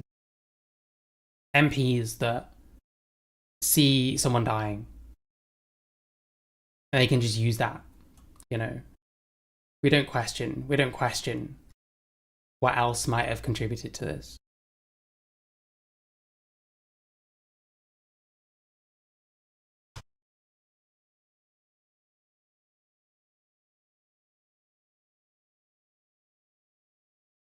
Increased risk of sudden cardiac death. It was in 2015. So was it even confirmed that this girl killed herself then? Like, if you're in supported accommodation, do you take your own medication? Are you expected to? If you're on antipsychotics and you're 16, are you normally expected to take your own medication and like dose it yourself? I find that a little strange.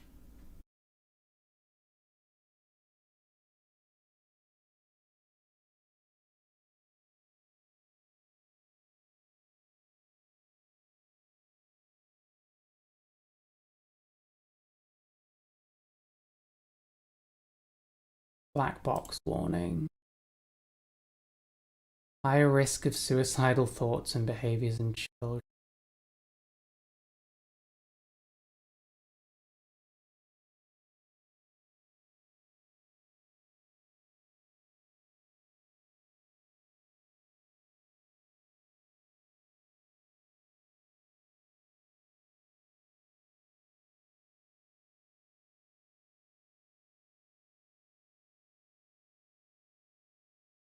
That one was about elderly people.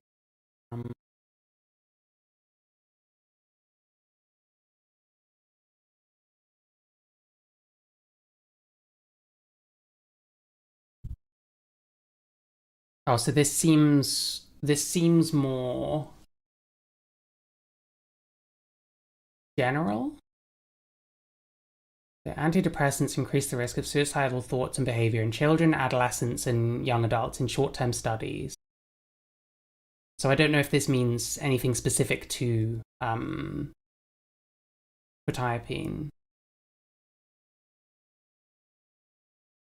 Do you know who knows about this kind of shit?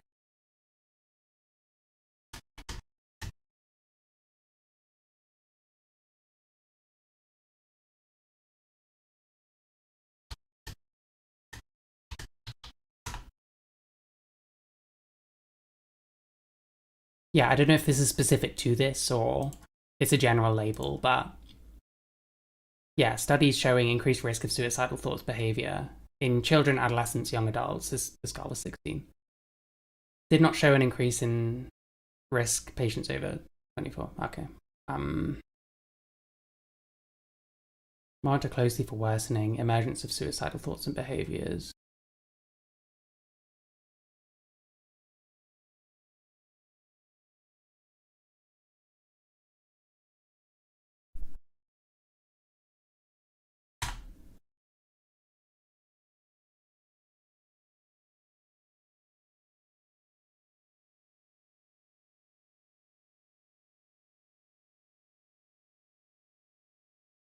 Yeah, I think the one thing that isn't clear is whether she was already on this or whether she got hold of it and it was for someone else and like deliberately used it to, you know. But then so is it even, sorry, I'm repeating myself a lot, like it's getting hot. So it's not even very clear if this person deliberately ended their own life either. It's just so dodgy. Frequently prescribed to people with personality disorder, diagnoses not supported with evidence.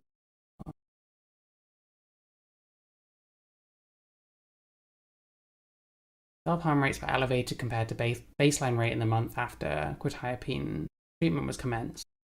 Remained raised throughout the year after quetiapine treatment was started. However, self-harm rates were the highest in the month prior to initiation.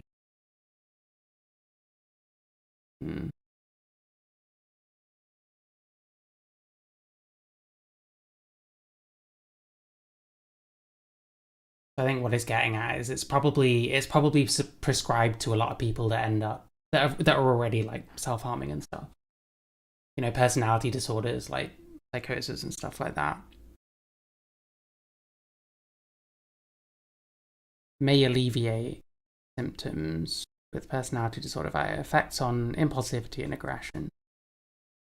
I mean, these things tend to like numb you the fuck out, so I can buy that, I guess.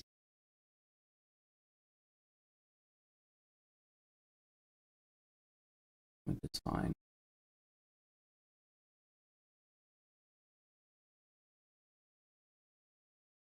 Yeah, I guess we saw this in the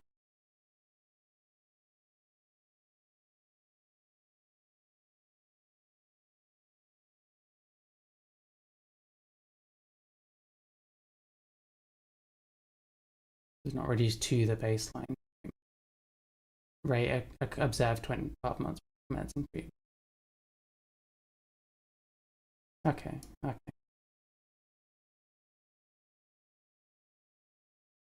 Yeah, I'm not sure. That Mirror article was quite helpful in a way, actually.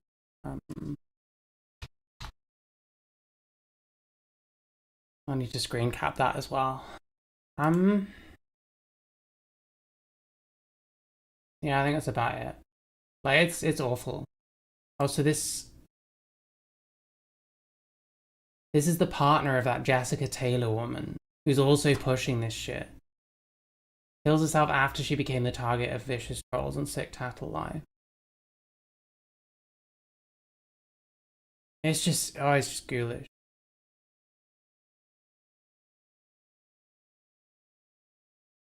Let's stop pretending there's a gossip site, it's an abusive website. So just completely ignore. All the other factors and just focus on this. And get MPs involved. Like, fucked. Like, these people are literally... These people, like, 21 weeks ago, the corpse ain't fucking cold yet. And you're propping it up and using it for your fucking own ends. Disgusting. Absolutely fucking vile. Because, like, that Jessica Taylor woman, she must have had a vendetta against this website since before then. It seems like she has, like, issues with quite a few people, even. Like, there was shit on Mumsnet about her and stuff. It disgusts me. It's fucking nasty. But yeah, that was another one. This is 31st of March. And then this was May. There'll be more information on this one.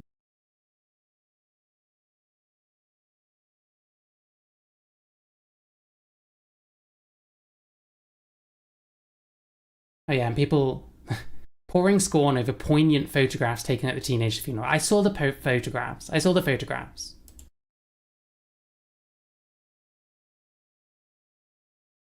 Oh, who's Substack? If you send me, I need to stop shortly. If you send me out on Discord, if you have anything, that'd be great. She seems really dodgy to me. And I think she's using this for, like, extremely suspicious, like, ends. Yeah, poignant photographs taken at the teenager's funeral. I've seen the photographs. They were fucking weird, man. They were fucking weird. It's understandable why people would look at that and think it's a bit off. It's understandable people would look at a lot of things around this Sophie May person and think that something's a bit off. But no, they don't. There's no need to do the research because you can sensationalize it better when it's online trolls, you know?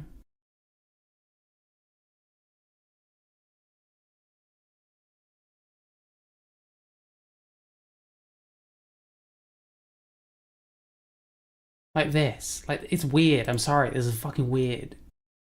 You're a weird person doing this. Sorry for your loss, but you're a weird fucking person doing that.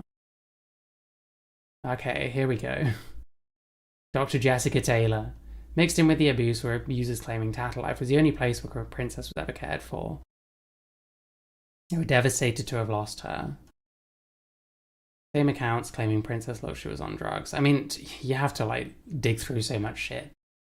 The kind of stuff that I read. Yeah, there was some stuff in there that was like, this is weird. But plenty of the people, it was pretty clear that the ire of this website was directed towards the mother and not the kid. Most of the comments I saw, it was much more sympathetic towards the kids.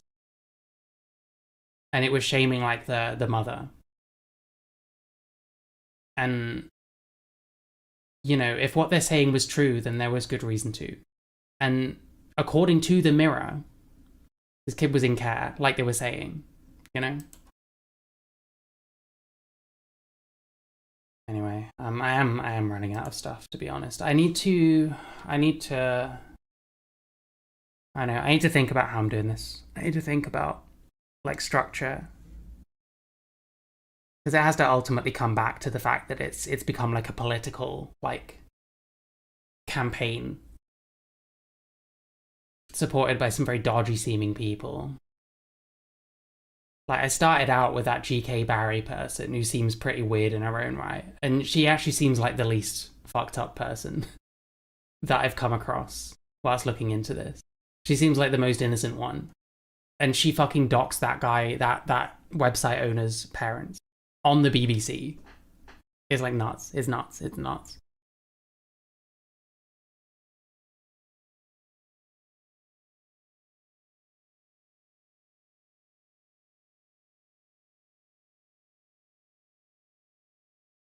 Yeah, we've seen the letter to Ofcom.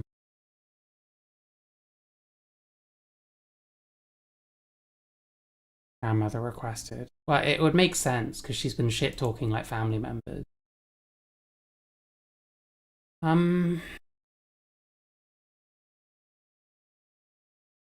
Yeah, I don't know what else there is, to be honest. We've got all this Ofcom stuff. I need to find that again and screen cap loads more stuff. I've already got loads of stuff, but I need a bunch more.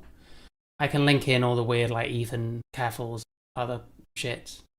Because it mirrors, it echoes. It's the same thing people do whenever they want to shut down something like this. And I don't know, it's not like I think that talking about it is helping stop that kind of shit from happening, but I think pushing alternative perspectives on this and not just letting these fucking famous rich people, or these people that have grievances and these people have identities and, like, stories they can weaponize. I think it's just important to speak out against that kind of shit, I guess. I don't know. Anyway, I need to stop. I need to eat something. I need to chill out for a bit and work out what my plan is with this, because I don't just want to confine this to some long as fuck, probably borderline unwatchable fucking stream. Let's be honest. So yeah, I'll work out my shit when it comes to this, and hopefully in a week or two I'll have something to show for it, I guess. I love you all. Thanks for watching. I am gonna chill out now. Have a good one. I love you all. I love you all. I love you all. Have a good one. Bye. Bye.